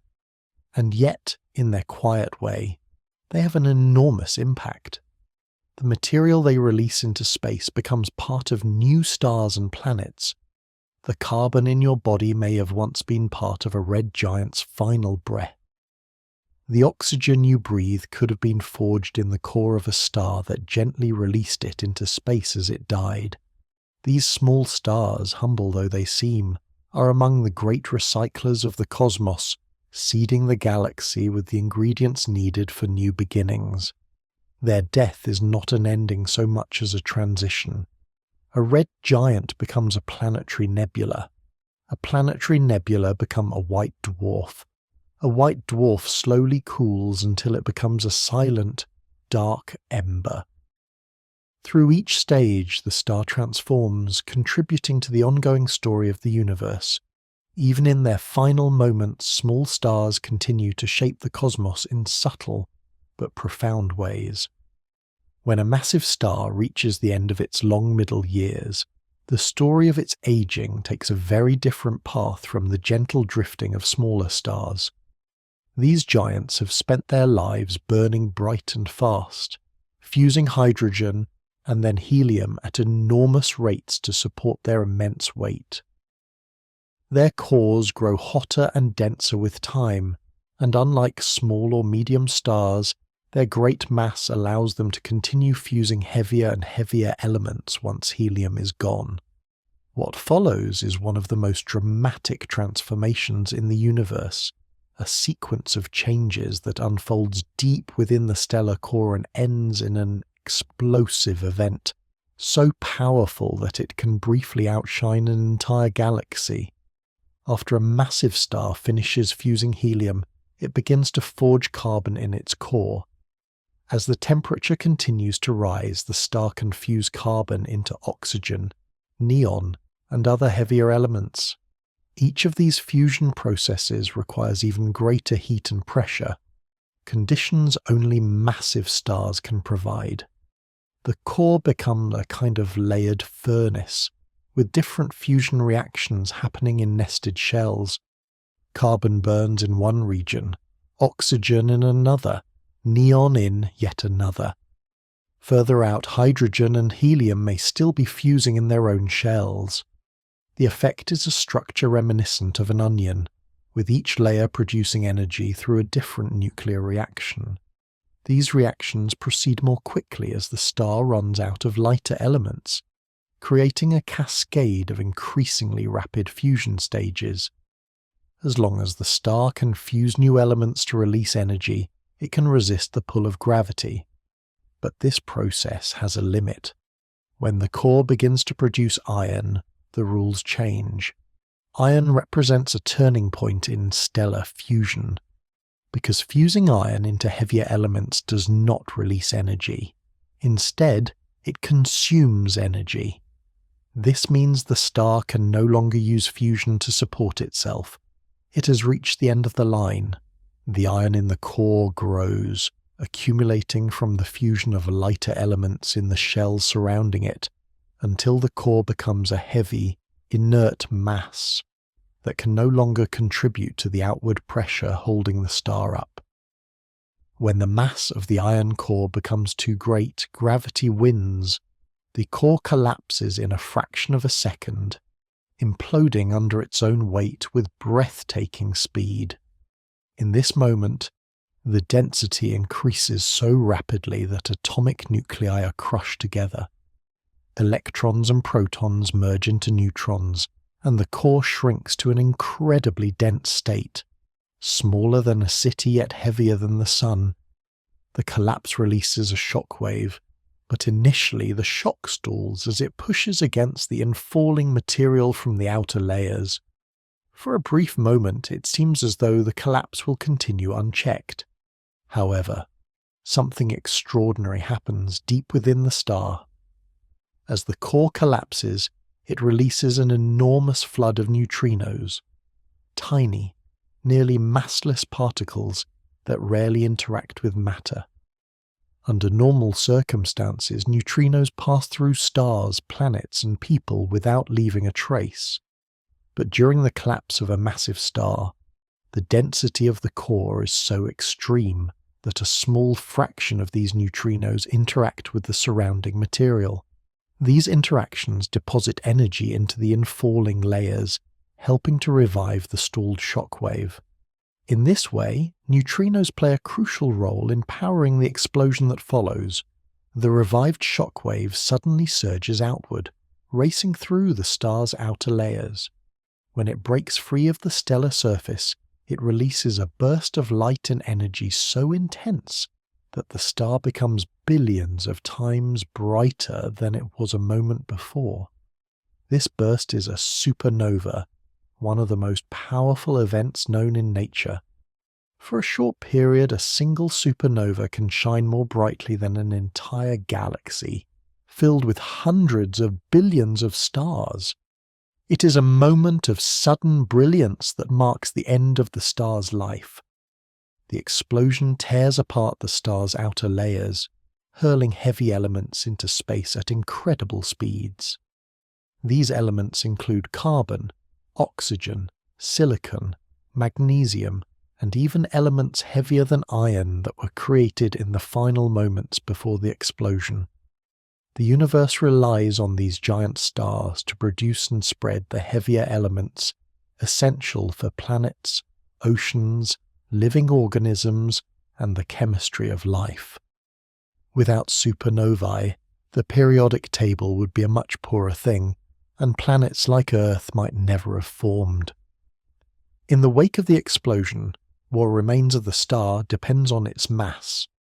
If the original star was moderately massive, the collapsing core forms a neutron star, a dense, city-sized sphere composed almost entirely of neutrons. Neutron stars are astonishing objects. They pack more mass than the Sun into a space only a few kilometers across. Their magnetic fields can be trillions of times stronger than Earth's, and their rotation speeds can be dizzying, sometimes spinning many times each second. If their magnetic fields channel beams of radiation into space, they can appear as pulsing lights known as pulsars, celestial beacons whose regular signals sweep across the cosmos. If the original star was truly enormous, far more massive than the Sun, The collapse continues beyond the neutron star stage. Gravity becomes so strong that not even neutron degeneracy pressure can resist it. The core collapses further, forming a black hole. This is an object with such intense gravity that nothing, not even light, can escape from within a certain boundary. Although black holes have a fearsome reputation, their creation is simply the natural outcome of gravity acting on a mass beyond a certain threshold. They are the ultimate remnants of the most massive stars, silent and invisible unless interacting with nearby matter. Despite the dramatic nature of a supernova, the star does not die in vain. Its explosive end enriches the galaxy with the elements it forged over its lifetime. These elements drift through space, gathering into new clouds that may eventually form new stars and planets. In this way, the death of a giant star becomes a beginning for countless others. The calcium in your bones, the iron in your blood, the gold in jewellery, and many of the elements in Earth itself were once forged in the core of a massive star and thrown into space by a supernova long before the Sun was born. The violent death of a giant star is both an ending and a contribution to the future. The core collapses, the explosion spreads heavy elements, neutrinos carry away energy, and new worlds benefit from the debris left behind. Even in their most dramatic final moments, giant stars participate in the ongoing story of the universe, shaping galaxies and seeding the cosmos with the materials needed for new generations of stars and planets. Their end may be violent, but it is not meaningless. It is a crucial chapter in the cosmic cycle, one that ensures that the universe remains rich, diverse, and full of possibility. When a massive star ends its life in a spectacular supernova, the outward explosion is only half the story. What remains behind in many cases is an object so dense, so compact, and so utterly strange that it defies ordinary imagination. This remnant is a neutron star, one of the most extreme forms of matter in the universe. From the outside, a neutron star might look small and unassuming, only about the size of a city, but appearances can be misleading. A neutron star is a universe of weirdness contained in a sphere no bigger than a town, and every aspect of its structure pushes the limits of what physics can comfortably describe. To appreciate how dense a neutron star really is, imagine taking the mass of the Sun and compressing it into a sphere roughly 20 kilometers across. That is smaller than many metropolitan areas. A single teaspoon of neutron star material would weigh billions of tons.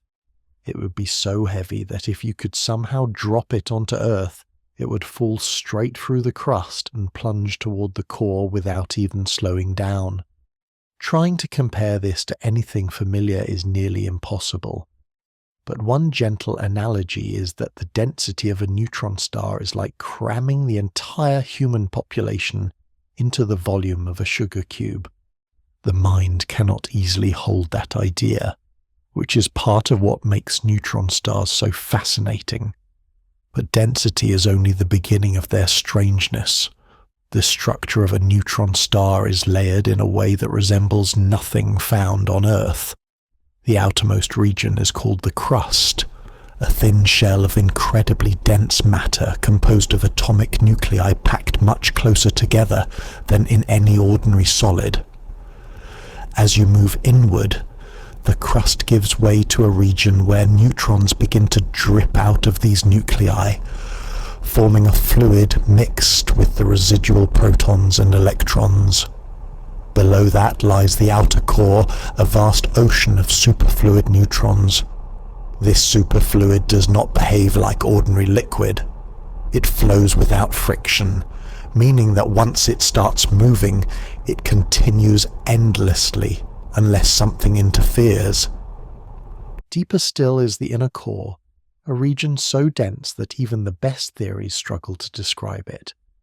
Some models suggest the inner core contains a soup of quarks, the fundamental building blocks of protons and neutrons, freed from their usual confined state. Others propose exotic phases of matter made of particles that may not exist anywhere else in the universe. In a sense, the core of a neutron star is a laboratory for physics under conditions that cannot be recreated on Earth. Conditions so extreme that the very nature of matter behaves differently. Neutron stars also possess magnetic fields of incredible strength. Earth's magnetic field is powerful enough to guide compasses and produce auroras, yet it is almost gentle compared to what neutron stars generate. A neutron star's magnetic field can be billions or even trillions of times stronger. If Earth had such a field, it would tear apart objects made of metal and strip atoms from their electrons. Some neutron stars, known as Magnetars, push these magnetic fields to unbelievable extremes, so intense that they can distort the shapes of atoms themselves. Even the act of standing 100 kilometers away from a magnetar, assuming you had a way to survive everything else, would expose you to magnetic forces capable of rearranging matter at the molecular level. Among neutron stars, one category stands out for its remarkable behavior: pulsars. Pulsars are neutron stars that emit beams of radiation from their magnetic poles. Because these beams are not aligned with the star's rotation axis, they sweep through space like the beam of a lighthouse. Each time the beam crosses Earth, astronomers detect a pulse of radiation, giving pulsars their name. Some pulsars spin incredibly fast, rotating many times per second with perfect regularity. Their timing is so precise that they rival the accuracy of atomic clocks. It is a humbling thought that an object created in a violent stellar explosion can become one of the universe's most reliable timekeepers. Yet despite their stability, neutron stars can behave unpredictably. One of their most intriguing behaviors involves sudden shifts in rotation known as glitches. These glitches occur when the crust of the neutron star suddenly cracks or rearranges itself, sending a tiny jolt through the star's rotation. This is sometimes described as a starquake, a seismic event on an object far denser and stranger than any planet. The glitch causes the pulsar to momentarily speed up, and astronomers observe this as a sudden change in the timing of its pulses. After the glitch, the star gradually settles back into its previous rhythm. These events provide valuable clues about the structure of the crust and the behavior of superfluid matter inside. Starquakes are not the only oddities. Because the inner layers of a neutron star behave as a superfluid, they can rotate differently from the crust. This means the star is not a single solid spinning body, but a combination of components rotating in slightly different ways. This differential rotation can lead to surprising interactions that influence the star's magnetic field or its spin. The result is an object constantly balancing competing forces in ways that challenge scientists to refine their understanding of how matter behaves under such extraordinary conditions. Neutron stars test physics at every level. Their densities challenge our understanding of the structure of matter. Their magnetic fields push the limits of what atoms can endure. Their superfluid interiors defy familiar intuition about how fluids should move. Their cores may contain forms of matter that cannot exist anywhere else. Every observation of a neutron star adds another piece to a puzzle that scientists are still trying to assemble, and each new discovery deepens the mystery rather than resolving it. Yet for all their complexity, neutron stars are also elegant in their own way. They are the remnants of massive stars that once burned brightly, and their existence completes a cycle of stellar evolution. They serve as cosmic laboratories, where the laws of physics are tested under conditions far beyond what humans can simulate. They reveal patterns of rotation and vibration that help astronomers measure distances, understand gravity, and explore the behavior of matter at its most extreme. Even their weirdness has a quiet logic. Gravity compresses matter until it becomes almost pure neutrons. Rotation accelerates to maintain balance. Magnetic fields strengthen as the star shrinks.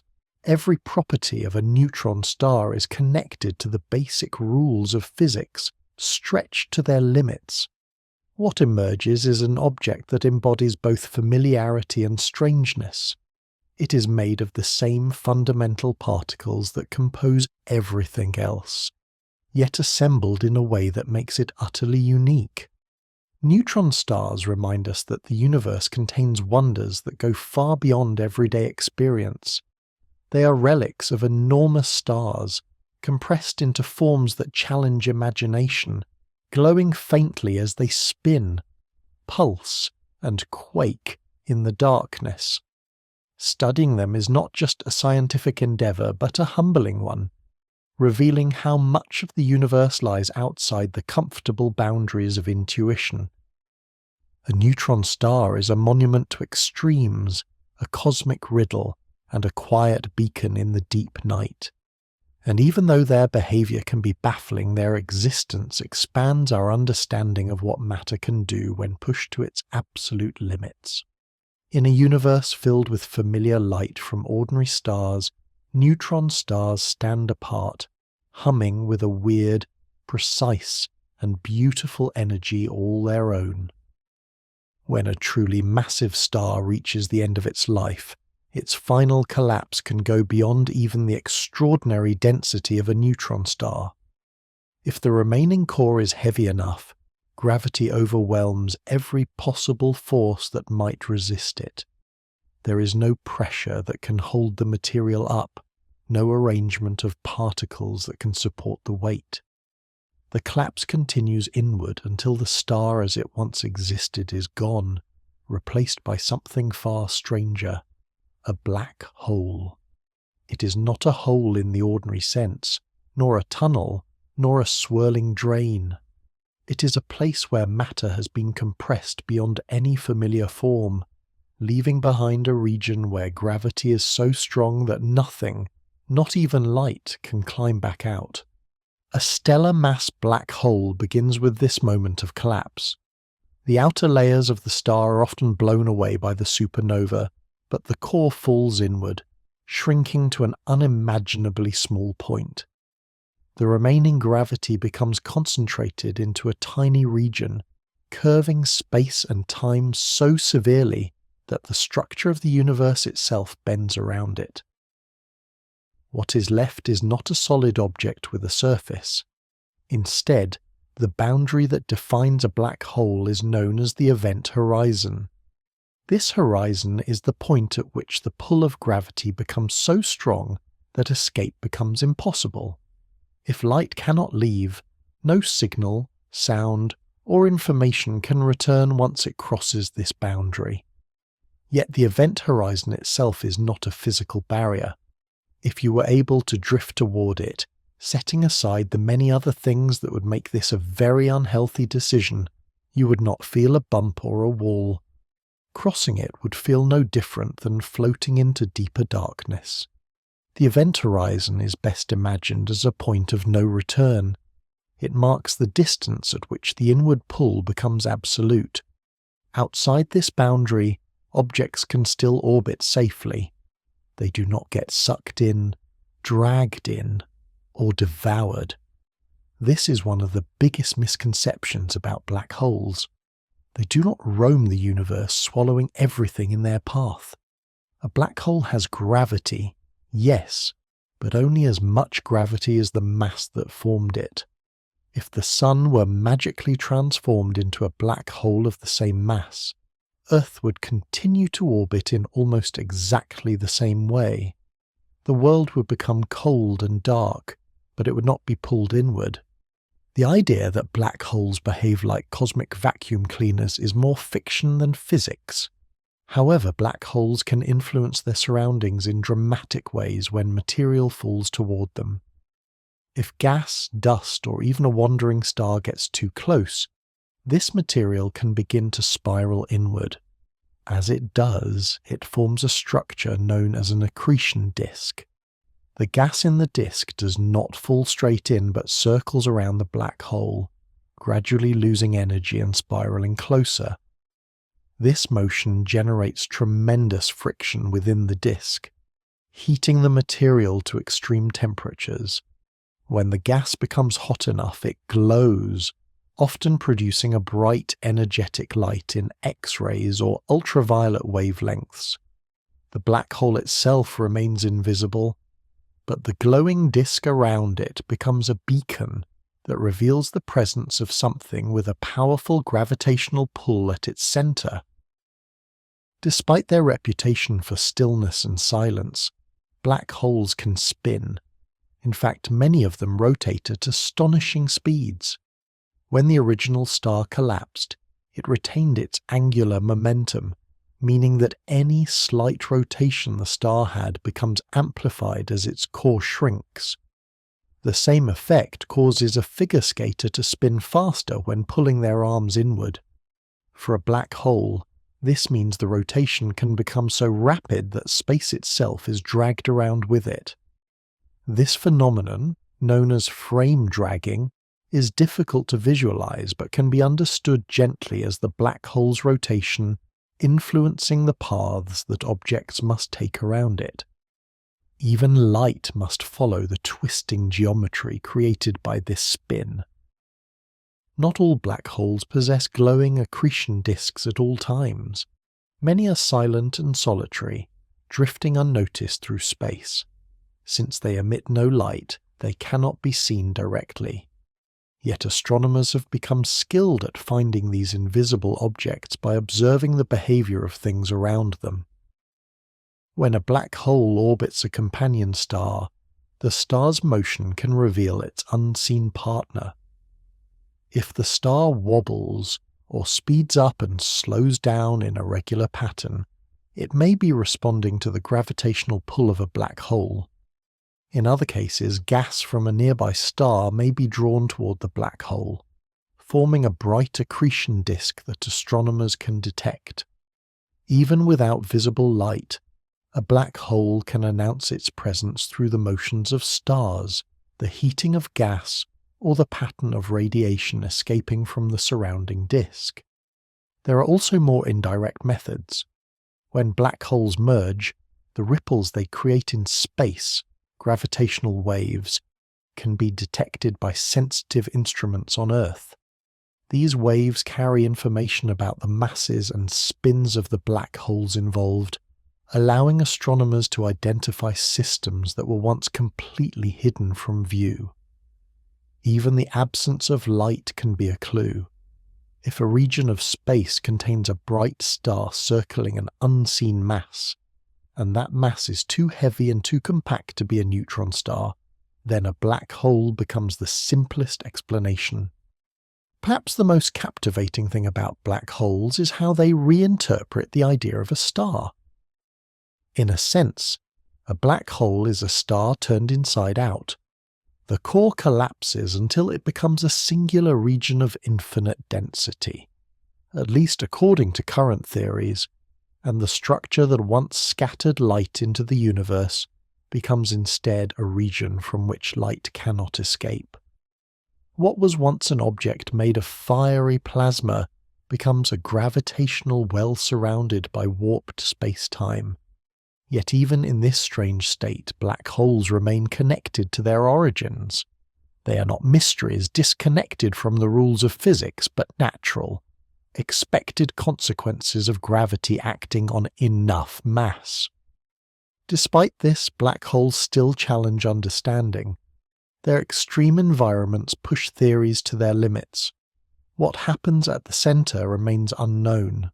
The behavior of matter near the event horizon is still being studied. And the way black holes interact with quantum physics is an open question that continues to intrigue scientists. They are familiar in one sense. born from stars shaped by gravity, yet alien in another, revealing the limits of what is known and the possibilities that remain hidden. Black holes are not holes in the emptiness of space. They are remnants of brilliant stars that once illuminated the galaxy, now transformed into regions that reshape the very fabric of the cosmos. They do not shine on their own, yet they influence everything near them. They do not call attention to themselves, yet they are among the most powerful objects ever discovered. And when astronomers detect the faint tug they exert on a companion star, or the swirling glow of an accretion disk, or the trembling of space-time from a distant merger, they are reminded that even the darkest places in the universe have stories to tell, stories rooted in the lives and deaths of stars. When imagining a star, many people picture a single shining sphere drifting alone through the galaxy, much like the sun sits at the heart of the solar system. But in the wider universe, solitude is not the norm. Most stars are born with at least one companion, creating pairs or even whole families that orbit around shared centers of gravity. Binary stars, despite appearing exotic in stories or science fiction, are actually wonderfully ordinary. They are the quiet workhorses of the galaxy, engaged in gravitational dances that can last for billions of years. Their interactions shape their evolution in ways that single stars never experience, making binary systems some of the most intriguing theatres of stellar behaviour. At first glance, the idea of two stars orbiting each other might sound chaotic. After all, stars are massive objects with strong gravitational pulls, yet their motion is serene and orderly. If you were watching from afar, you would see the two stars circling around a point in space known as their centre of mass. The centre of mass acts as the gravitational balance point between them. Each star traces out its own orbit around this point, neither dominating entirely nor drifting freely. Their orbits can be nearly circular, sweeping gracefully around the centre, or elongated, stretching into long ovals depending on how they formed. Regardless of shape, the system moves with surprising stability, like two dancers in a slow waltz, each one guided by the other's presence. Binary stars can come in many varieties. Some pairs contain two stars very similar in mass and brightness, evolving side by side like twins. Others pair stars of different masses, with one star evolving more quickly, while the other lingers in earlier stages of its life. There are also systems where one member has already died and become a white dwarf, a neutron star, or even a black hole. The diversity of these pairings creates a wide range of behaviours. In some cases, the stars orbit far apart and barely influence one another. In others, the stars orbit so closely that their histories become deeply intertwined, altering each other's fates in profound ways. One of the most interesting aspects of binary stars is the potential for mass transfer. This occurs when one of the stars expands during its giant phase and grows large enough to spill material toward its companion. The gravitational pull of the other star can capture some of this drifting gas, effectively siphoning mass from its partner. This process can dramatically change the course of evolution for both stars. The star losing mass may become smaller, cooler, or evolve more quickly toward its final stages, while the star gaining mass may grow hotter and more luminous. Mass transfer is like a slow exchange of identity, where each star gradually reshapes itself as it gains or loses material. In some extreme cases, the stars orbit so closely that they share a single atmosphere. These are known as contact binaries. Instead of being two separate stars with distinct surfaces, they resemble a double-lobed shape, connected by a common layer of gas. The stars inside this shared envelope exchange material freely, constantly reshaping one another. Their orbit brings them so near that their outer layers touch, creating a system more united than separate. This configuration is rare and delicate, and it often leads to instability. Over time, the two stars may spiral closer together, eventually merging into a single, more massive star that shines with renewed brightness. When mergers occur, the results can be spectacular. A stellar merger can produce a sudden brightening known as a luminous red nova, where the combined star flares into visibility before settling into its new form. These events are not as powerful as supernovae, but they are still dramatic, releasing enough energy to be seen across great distances. After the merger, the newly formed star may behave differently from either of its predecessors, possessing a mix of internal structures and compositions inherited from both. In a sense, binary systems allow stars to reinvent themselves midlife, or even after one partner has already died. Binary systems with dead stars also create unusual phenomena. For example, when a white dwarf orbits a companion that is still burning hydrogen, the white dwarf can steal material from the companion's outer layers. If enough material accumulates on the white dwarf's surface, it can ignite in a sudden burst known as a nova. Unlike a supernova, a nova does not destroy the star. Instead, it releases a bright but brief eruption of light before fading again. This cycle can repeat many times, creating periodic flares as the white dwarf continues to gather and ignite fresh material. In more extreme cases, if the white dwarf gathers too much mass from its companion, it can cross a critical threshold and collapse in a thermonuclear supernova. This type of explosion, known as a Type 1a supernova, is so consistent in brightness that astronomers use it as a cosmic measuring tool to gauge the distances of faraway galaxies. Remarkably, these stellar explosions begin as gentle mass transfers between two stars quietly orbiting one another. The universe's most important distance markers arise from the intimate interactions within binary families. Binary systems containing neutron stars or black holes can create equally extraordinary outcomes. If a neutron star orbits a larger companion, it may siphon material from the companion's outer layers, forming a glowing accretion disk much like those around black holes. In some cases, neutron stars in binary systems can emit powerful bursts of X-rays as matter crashes onto their dense surfaces. These X-ray binaries provide clues to the nature of extreme gravity and matter under intense pressure. If two neutron stars orbit each other closely, they may spiral inward over millions of years and eventually collide, producing gravitational waves and creating heavy elements such as gold and platinum. This quiet orbiting dance can thus lead to one of the most dramatic events known. Even binary systems composed of two living stars can end in unique ways. When both stars evolve into giants, their expanding envelopes may interact, creating complex shapes and flows of material.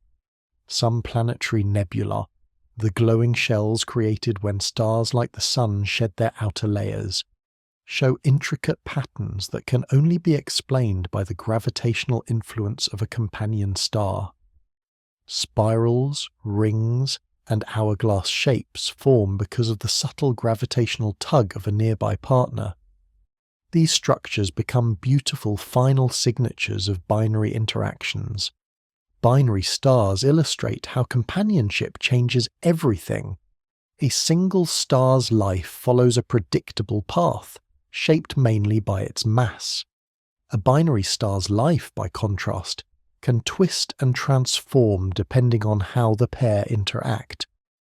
Their gravitational dance, their exchanges of mass, their shared atmospheres, and even their dramatic endings reveal that the universe is not solely composed of isolated objects.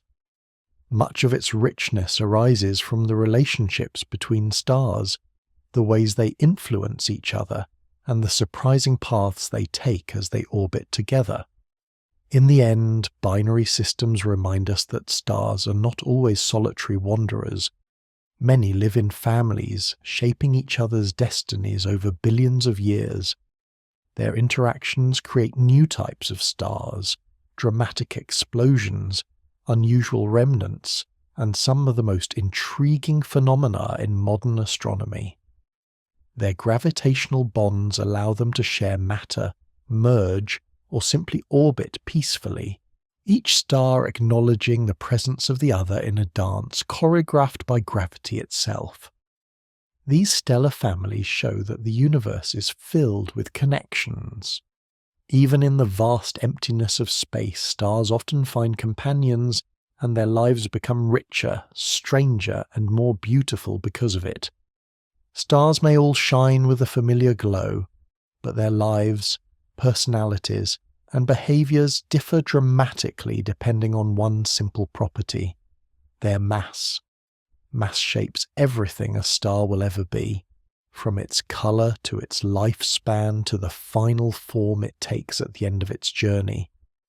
Some stars live fast and bright, burning through their fuel in the cosmic equivalent of a sprint.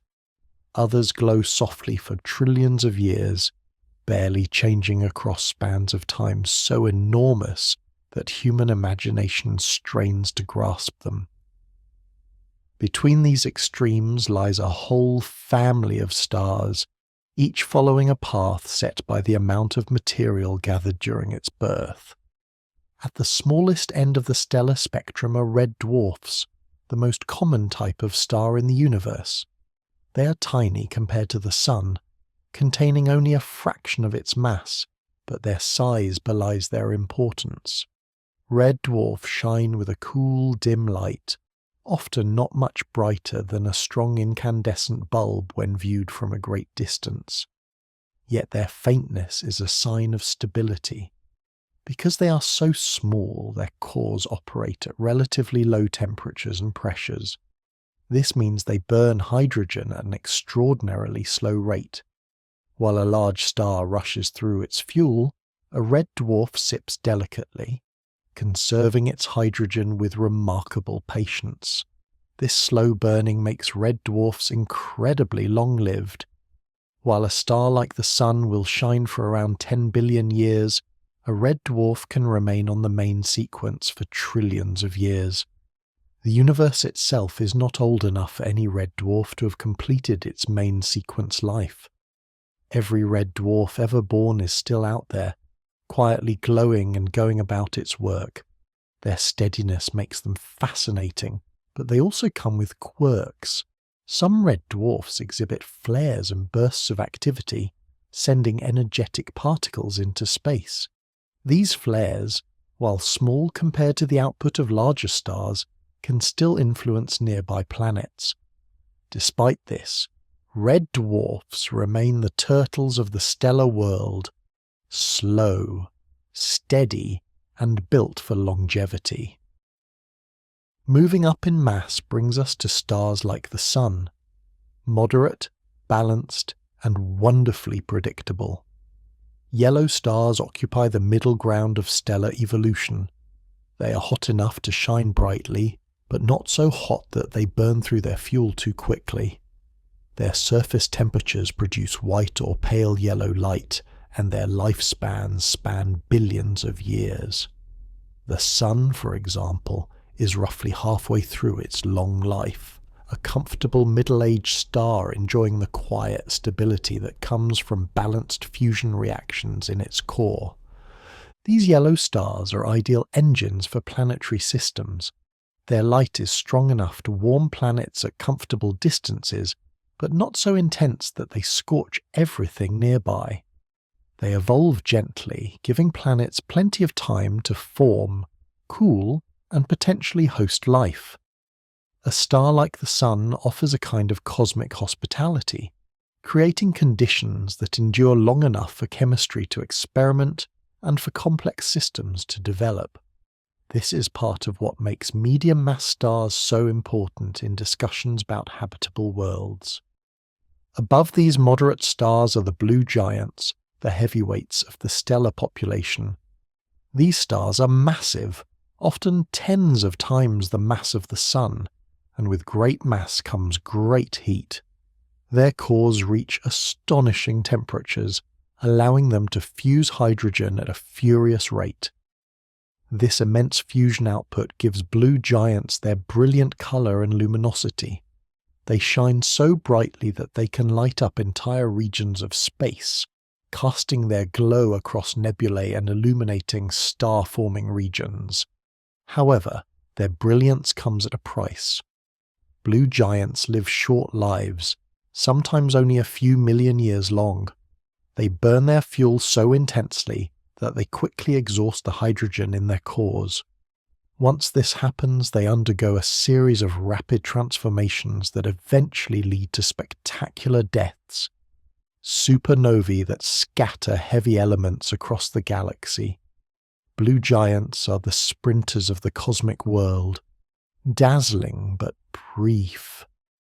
They contribute more to the universe in death than in life, forging the elements that later become parts of planets, oceans, and living creatures.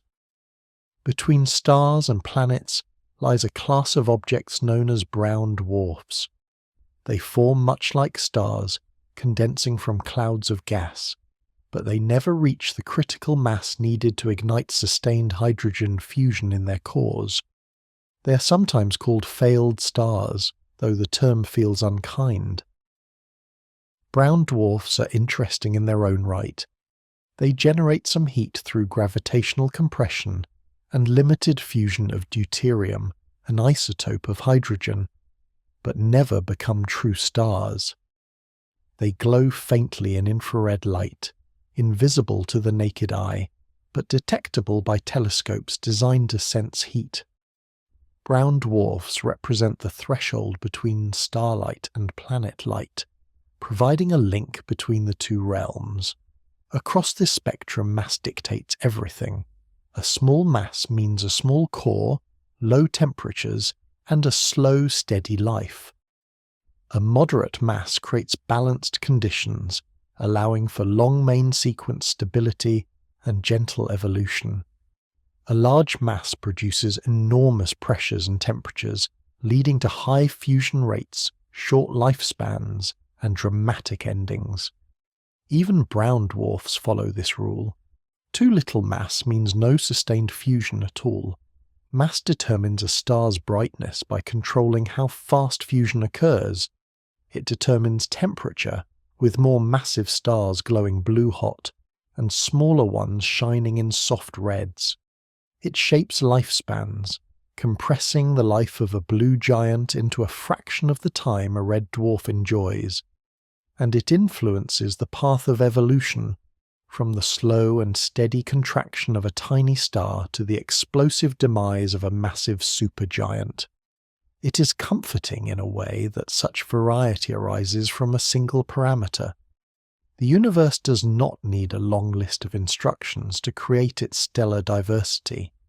It only needs the simple rule that gravity and pressure respond to mass. From that one principle, an entire gallery of stars emerges, each with its own behaviour and destiny.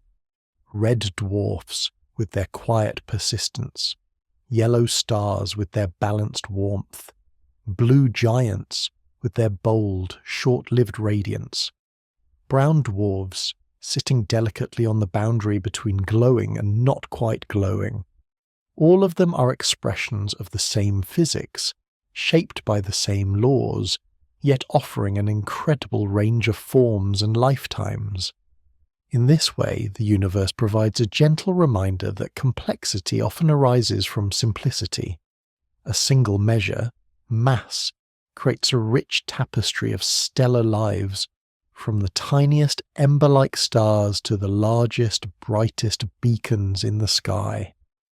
And as these stars evolve and eventually die, they pass their materials back into space, where new stars can form. Each generation carries the imprint of the masses that shaped them, continuing the cycle in an endless cosmic rhythm. Stars, whether giant, tiny, or somewhere in between, are all part of this grand story. Each one writes its chapter through the quiet burning of its core, the glow of its light, and the way its mass guides its life from beginning to end. In the vastness of the universe, this simple relationship creates an astonishing diversity, reminding us that even the stars follow a path written by their origins. Long before planets existed, long before oceans formed or life began to stir, the universe consisted mostly of hydrogen and a smaller amount of helium. These simple elements filled the early cosmos, drifting quietly through space until gravity gathered them into the first stars. What happened next changed everything. Stars became the universe's earliest chemists, forging new elements deep in their cores through the quiet and patient work of fusion. Every heavier atom that now exists, the carbon in forests, the oxygen in air, the calcium in bones, the iron in blood, was created inside a star or released in the moment of its death. Stars are not just sources of light, they are factories of matter, shaping the ingredients needed for planets and life. The process that creates new elements is called nucleosynthesis, a long word for a simple idea, building heavier atoms from lighter ones. Inside a star's core, intense heat and pressure allow hydrogen to fuse into helium. Once a star grows older and its core becomes hotter, helium can fuse into carbon and oxygen.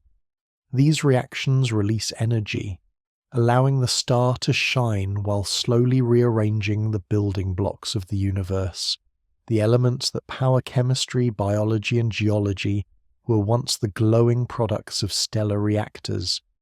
But this process only goes so far during a star's normal life. Fusion reactions inside stars can create elements up to iron. Iron is a kind of cosmic stopping point because fusing it does not release energy. Instead, it consumes energy. So once a star begins to accumulate too much iron in its core, no further fusion can occur there. For massive stars, this sets the stage for a dramatic finale. The star collapses and explodes in a supernova, an event powerful enough to forge many of the heavier elements found on the periodic table. Gold, silver, uranium, and dozens of other elements are created in the incredible heat of these explosions. During a supernova, the collapsing core releases an enormous wave of energy and particles. These particles collide with atoms in the outer layers of the star, adding neutrons and transforming them into heavier and heavier elements. In only a few seconds, the star manufactures a whole suite of new atoms. Then the explosion scatters these elements across space, enriching the surrounding regions with the materials needed to form new stars and planets. The universe's heaviest elements owe their existence to this brief and spectacular moment, a moment that happens only when a massive star reaches the end of its life. In recent years, astronomers have discovered another remarkable source of heavy elements: collisions between neutron stars. When two neutron stars spiral together and merge, the violence of the event is almost unimaginable. These collisions release gravitational waves that ripple across space and produce extreme conditions, allowing new elements to form through rapid additions of neutrons. Some of the gold and platinum on Earth may have originated not from a supernova, but from such a collision billions of years ago. It is a strange and beautiful thought that the rings people wear or the circuitry inside electronics can trace their origins to the moment two collapsed stars collided in the deep past. Once these elements are created, they drift outward into interstellar space. Over time, they mix with dust and gas, forming clouds enriched by the ashes of long-dead stars. When new stars form inside these clouds, the planets around them inherit this enriched material. Every rocky planet is built from elements forged in earlier generations of stars. Water, too, owes its existence to stellar alchemy. The hydrogen in water comes from the early universe, but the oxygen was made inside stars long before any oceans formed. The periodic table, which looks like a neat grid of boxes, is really a record of stellar processes. Hydrogen and helium come from the beginning of the universe. Carbon, oxygen, nitrogen, and other vital elements were created in the life cycles of ordinary stars. Iron and elements near it on the table were built in the cores of massive stars and released through their explosive deaths. The heaviest elements were shaped in moments of extreme energy, supernova and neutron star mergers, before being scattered across space. Because of this, the atoms in your body carry a history that stretches back billions of years. The carbon in your cells was once part of a star's core. The calcium in your bones was formed in the expanding shell of a dying giant star. The iron in your blood came from the core of a massive star that exploded long before the sun was born. Even the oxygen you breathe was created in stars that lived their entire lives and died before Earth existed. The universe recycled their materials, shaping them into new worlds and new forms of life. This connection is not poetic exaggeration. It is a statement of fact. You are literally made of star-created atoms. Every breath, every movement, every thought depends on elements produced by stars that lived and died billions of years ago. The atoms composing your body have travelled across unimaginable distances and timescales. They have been part of ancient stars, drifting nebulae, newborn solar systems, and finally the living organisms that walk on Earth today. In this way, life is the universe's way of reassembling its own material into something that can wonder about its origins. Stars, through their quiet fusion and their dramatic deaths, act as the cosmos's chemical engines. They take simple atoms and transform them into the diversity of matter found throughout the universe. They seed galaxies with the ingredients for planets, atmospheres, oceans, and living creatures. Their work spans billions of years, and the results persist long after the stars themselves have faded. When you look at the night sky and see the faint, distant glow of stars, you are seeing more than light. You're seeing the machinery of cosmic chemistry in action. You're watching the places where the atoms of future worlds are being made. And when you reflect on the fact that those very same processes created the material that forms your own body, the connection becomes humbling and astonishing. Stars do not only illuminate the universe, they construct it. They shape its chemistry, enrich its dust, and prepare the raw materials for new generations of stars and planets. Through their long lives and dramatic deaths, they ensure that the cosmos remains a place of endless possibility. And through the atoms they produce, they bind every living being to the history of the universe itself. Galaxies may look serene from a great distance, like vast islands of soft light floating in darkness, but each one is shaped and sculpted by the stars within it. Stars are not just ornaments shining along the edges of spiral arms. They help build the structure of galaxies, illuminate their shapes, and guide their evolution across billions of years. When you look at a galaxy, every curve, every glow, every pattern of brightness is a quiet record of how its stars were born, how they lived, and how they interact with the gravity that binds them all together. In spiral galaxies such as the Milky Way, the most striking feature is the set of sweeping arms that wind outward from the centre like luminous trails. These arms are not solid objects. They are regions where star formation is especially active. Gas and dust clouds drifting through the spiral pattern become compressed as they encounter waves of density in the rotating galaxy. This compression triggers the birth of new stars. Young, massive stars shine intensely blue-white, casting a bright glow that outlines the spiral arms and makes them visible even from tremendous distances. These bright stars burn hot and fast, living only a few million years. They illuminate the arms for a brief moment in cosmic time, before ending in supernovae that enrich the surrounding gas. But their short lives are enough to trace out the spiral structure, like glowing brushstrokes on a canvas. As these massive stars die, new ones form behind them, maintaining the luminous shape of the spiral arms.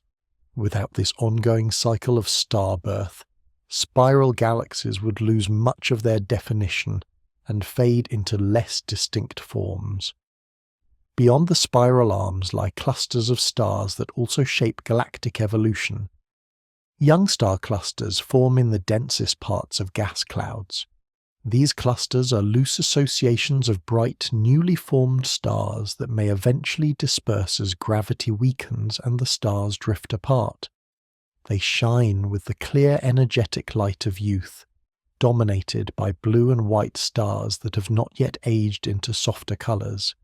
In contrast, ancient globular clusters surround galaxies like halos.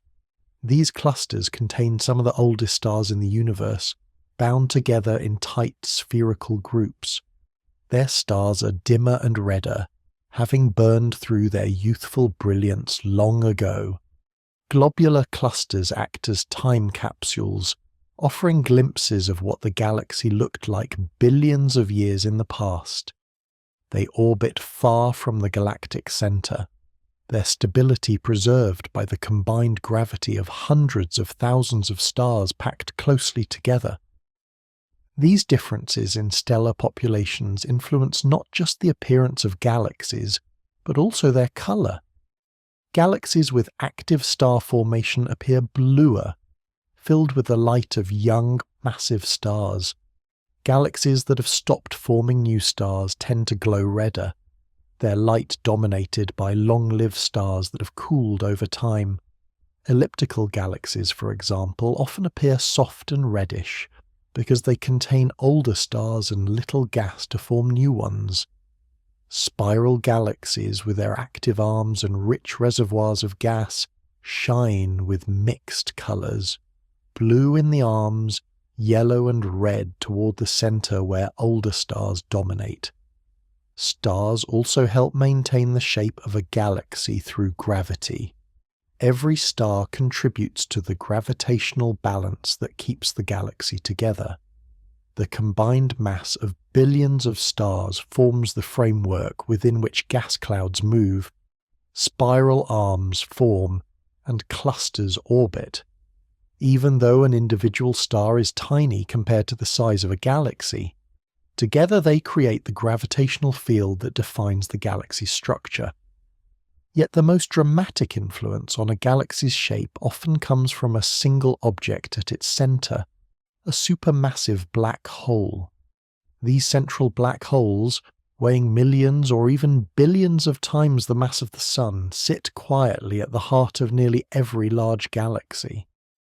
They are not monsters devouring the galaxy from within. For most of their lives they remain calm, influencing the galaxy mainly through gravity, rather than through bursts of energy.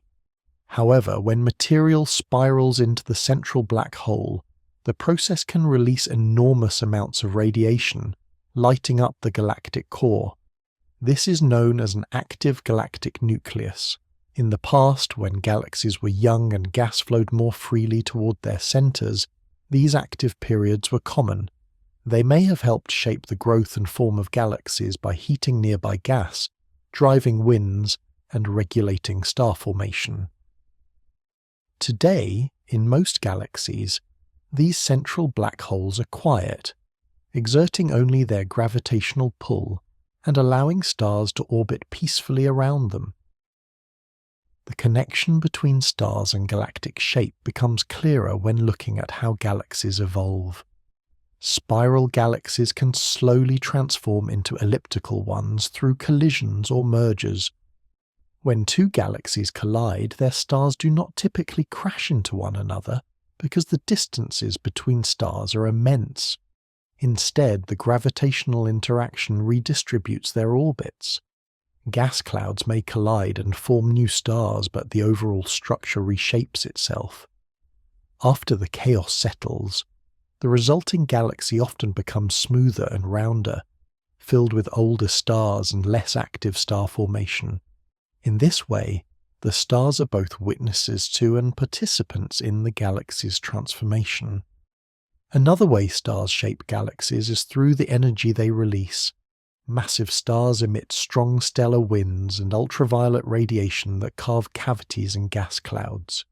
Supernovae inject energy into the interstellar medium, stirring up gas and preventing it from collapsing too quickly.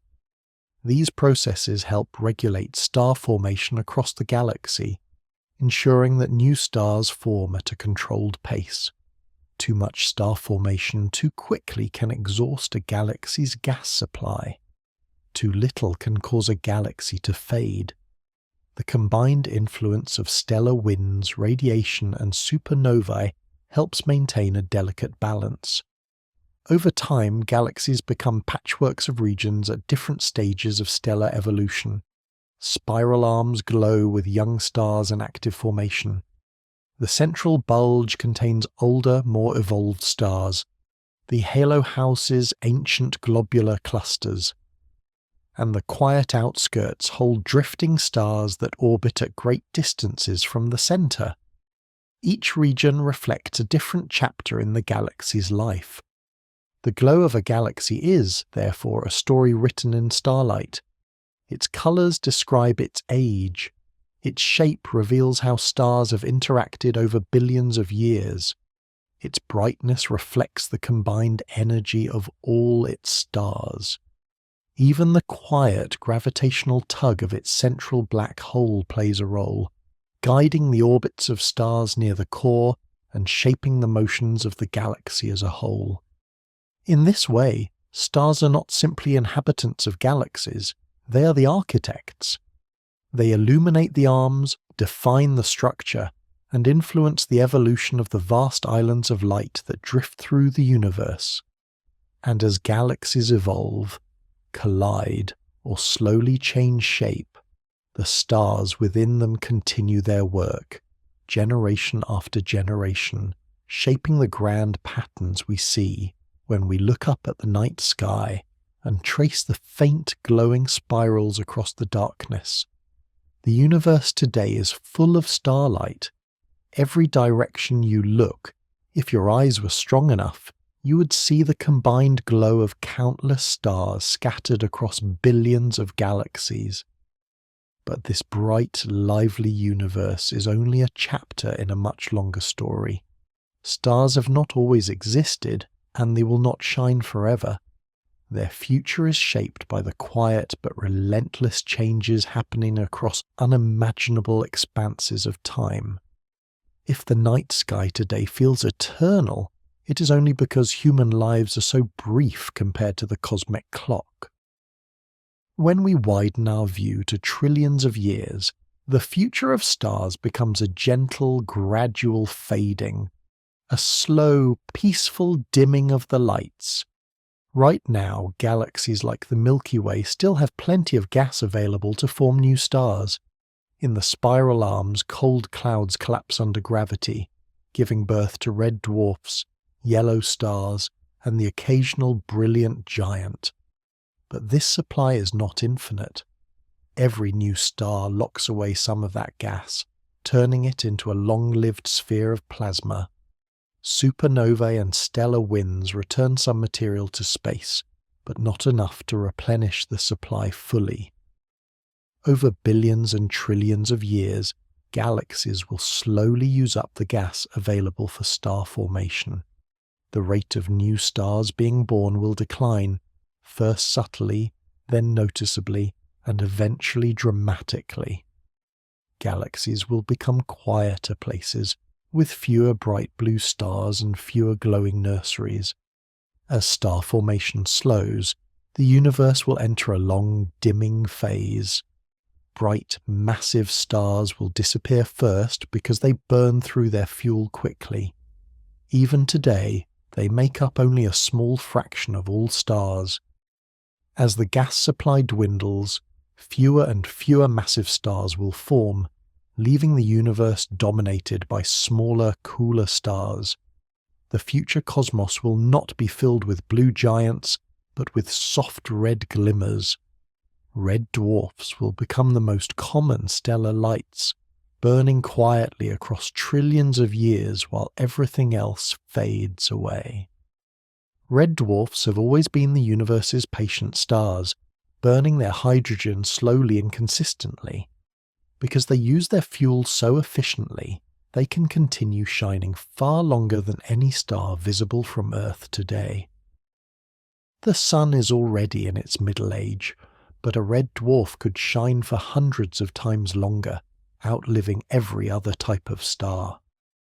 In the distant future, when star formation has nearly stopped and the massive stars have long vanished, red dwarfs will still be glowing softly. They will be the caretakers of the cosmos, providing the last natural illumination in a universe where new stars are no longer born. Yet even red dwarfs cannot burn forever. Over trillions of years they will slowly use up their hydrogen, becoming cooler and dimmer until they finally fade. Because none of the red dwarfs in the universe are old enough to reach these late stages, we can only imagine what they will look like. They will grow fainter, turning from red to a dark, ember-like glow. Eventually, their surfaces will cool until they no longer shine visibly, becoming quiet remnants in a darkening galaxy. As red dwarfs drift into their twilight, another population of stars will also be changing. White dwarfs, the leftover cores of sun-like stars, will spend trillions of years cooling. A white dwarf begins its existence tremendously hot, glowing with leftover heat from its former life. But with no fusion to sustain it, the white dwarf gradually radiates away its energy. Over incomprehensible lengths of time, it cools from white to yellow, from yellow to red, from red to a faint warmth invisible to the eye. One day, far beyond the current age of the universe, it will reach a temperature so low that it becomes a black dwarf, a cold, dark remnant containing the ashes of a long-dead star. No black dwarfs exist today, because the universe is still far too young. Even the oldest white dwarfs have only just begun their cooling journey. But if we wait long enough, longer than any timescale familiar to the human mind, those ancient remnants will slowly disappear into the background. They will become dark, silent masses drifting through nearly empty galaxies, their presence detectable only through gravity. The universe will shift from a place of bright stars to one filled with cool stars, then fading stars, then only the lingering shadows of stars. As these changes accumulate, the cosmos will grow quieter. Galaxies will lose their spiral shapes as new stars stop forming in the arms. The remaining stars will drift in wider orbits, and the structures we recognize today will soften and blur. Over time, galaxies will dim so much that even their brightest stars would be invisible to eyes like ours. The night sky of the future will not be filled with constellations. It will be a sparse landscape, dotted perhaps with the final red dwarf still shining deep into their unimaginably long lifetimes. Eventually, even those last stars will fade, leaving behind only remnants, white dwarfs, neutron stars, black holes, and the cold shadows of what used to be luminous suns. New stars will no longer form, old stars will no longer burn. The starlight that once filled the universe will become a rare treasure, fading into memory. For a very long time, black holes may continue to influence the universe, merging and shaping the darkness around them. But even black holes are not eternal. Over extraordinarily long timescales, they too will release their energy in faint radiation until they vanish entirely. The end result is not a dramatic finale, but a gradual quieting. The universe does not switch off suddenly. It dims slowly, gently, across time spans so vast that they make even the age of galaxies seem brief. The cosmos becomes a place where energy disperses, where light grows weak, and where the once busy work of star formation settles into stillness. And yet, there is something deeply peaceful in this vision. The universe began with violent expansion, intense radiation, and chaotic formation. Its middle chapters are rich with the brilliance of stars and the complexity of galaxies. Its far future will be quieter but no less meaningful. A long, soft fading as the cosmos rests after ages of activity. When we look at the sky today, we are witnessing the universe in its luminous youth. Every star we see is part of a bright and vibrant moment in cosmic history. The future will come in its own time, stretching across trillions of years, allowing every last star to complete its story.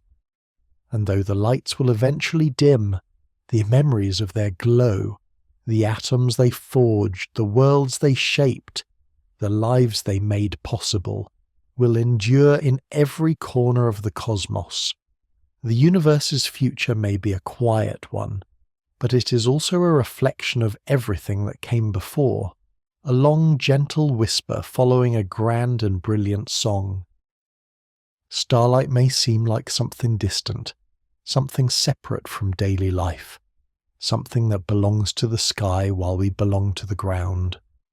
But every part of human existence, from the chemistry in our cells to the warmth that keeps Earth alive, traces back to the light and matter given to us by stars. The connection is deeper than simple illumination. It reaches into the way our planet formed, the way our atmosphere behaves, and even the way human beings have thought, dreamed, and made meaning throughout history. Starlight is woven into our bodies, our cultures, and our imaginations. Every atom that makes life possible originated in a star. Hydrogen, the simplest element, came from the early universe itself. But everything else, the carbon that forms the backbone of biological molecules, the oxygen that fills lungs, the nitrogen in DNA, the iron in blood, was created in the lives and deaths of stars. These atoms were forged in the quiet burning of stellar cores or the explosive heat of supernovae, then scattered into space and gathered into new clouds that later formed planets. Earth would not exist without this long chain of stellar generations. Life would not exist without the chemistry produced in those ancient furnaces. Even the simple act of breathing is a reminder that stars once fused helium and carbon and brought oxygen into being. Starlight also shapes life in a more immediate way.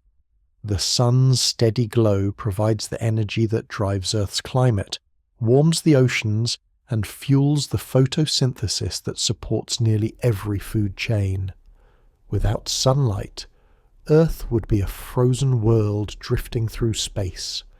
The delicate balance of warmth that allows water to remain liquid, continents to support forests, and seasons to unfold is all guided by the nature of the sun.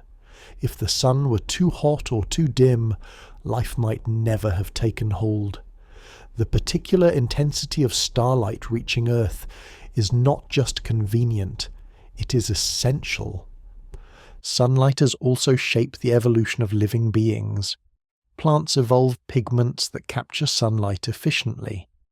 Animals developed eyes to detect brightness, colour and motion, taking advantage of the illumination provided by the sun.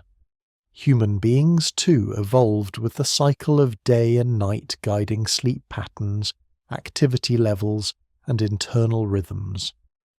The rise and fall of sunlight set the pace for life long before clocks were invented. Even today, morning light helps regulate the body's internal clock, while evening light signals the day's gentle closing. Beyond biology, stars have played a profound role in human culture. Ancient peoples looked up at the night sky and saw meaning in the patterns of stars.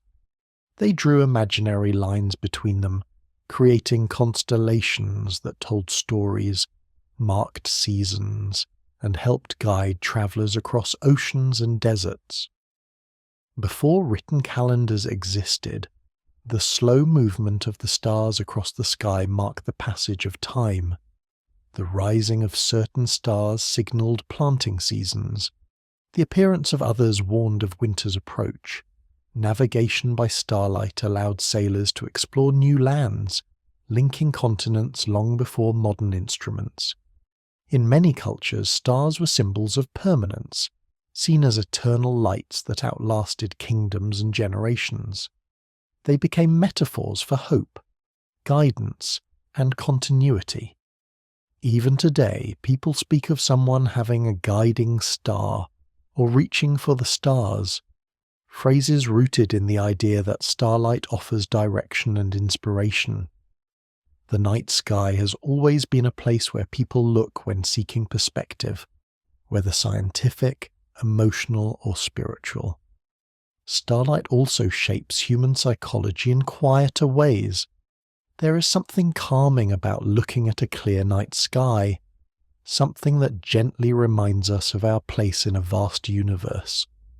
The soft glow of distant stars can evoke feelings of wonder, comfort, or reflection. Throughout history, poets, philosophers, and storytellers have turned to the stars to express longing or curiosity. The night sky encourages thoughtfulness, perhaps because it connects us simultaneously to the ancient past and the distant future. The light reaching Earth tonight from a distant star may have begun its journey long before humans existed. It is a message across time, a reminder of how small and precious each moment is.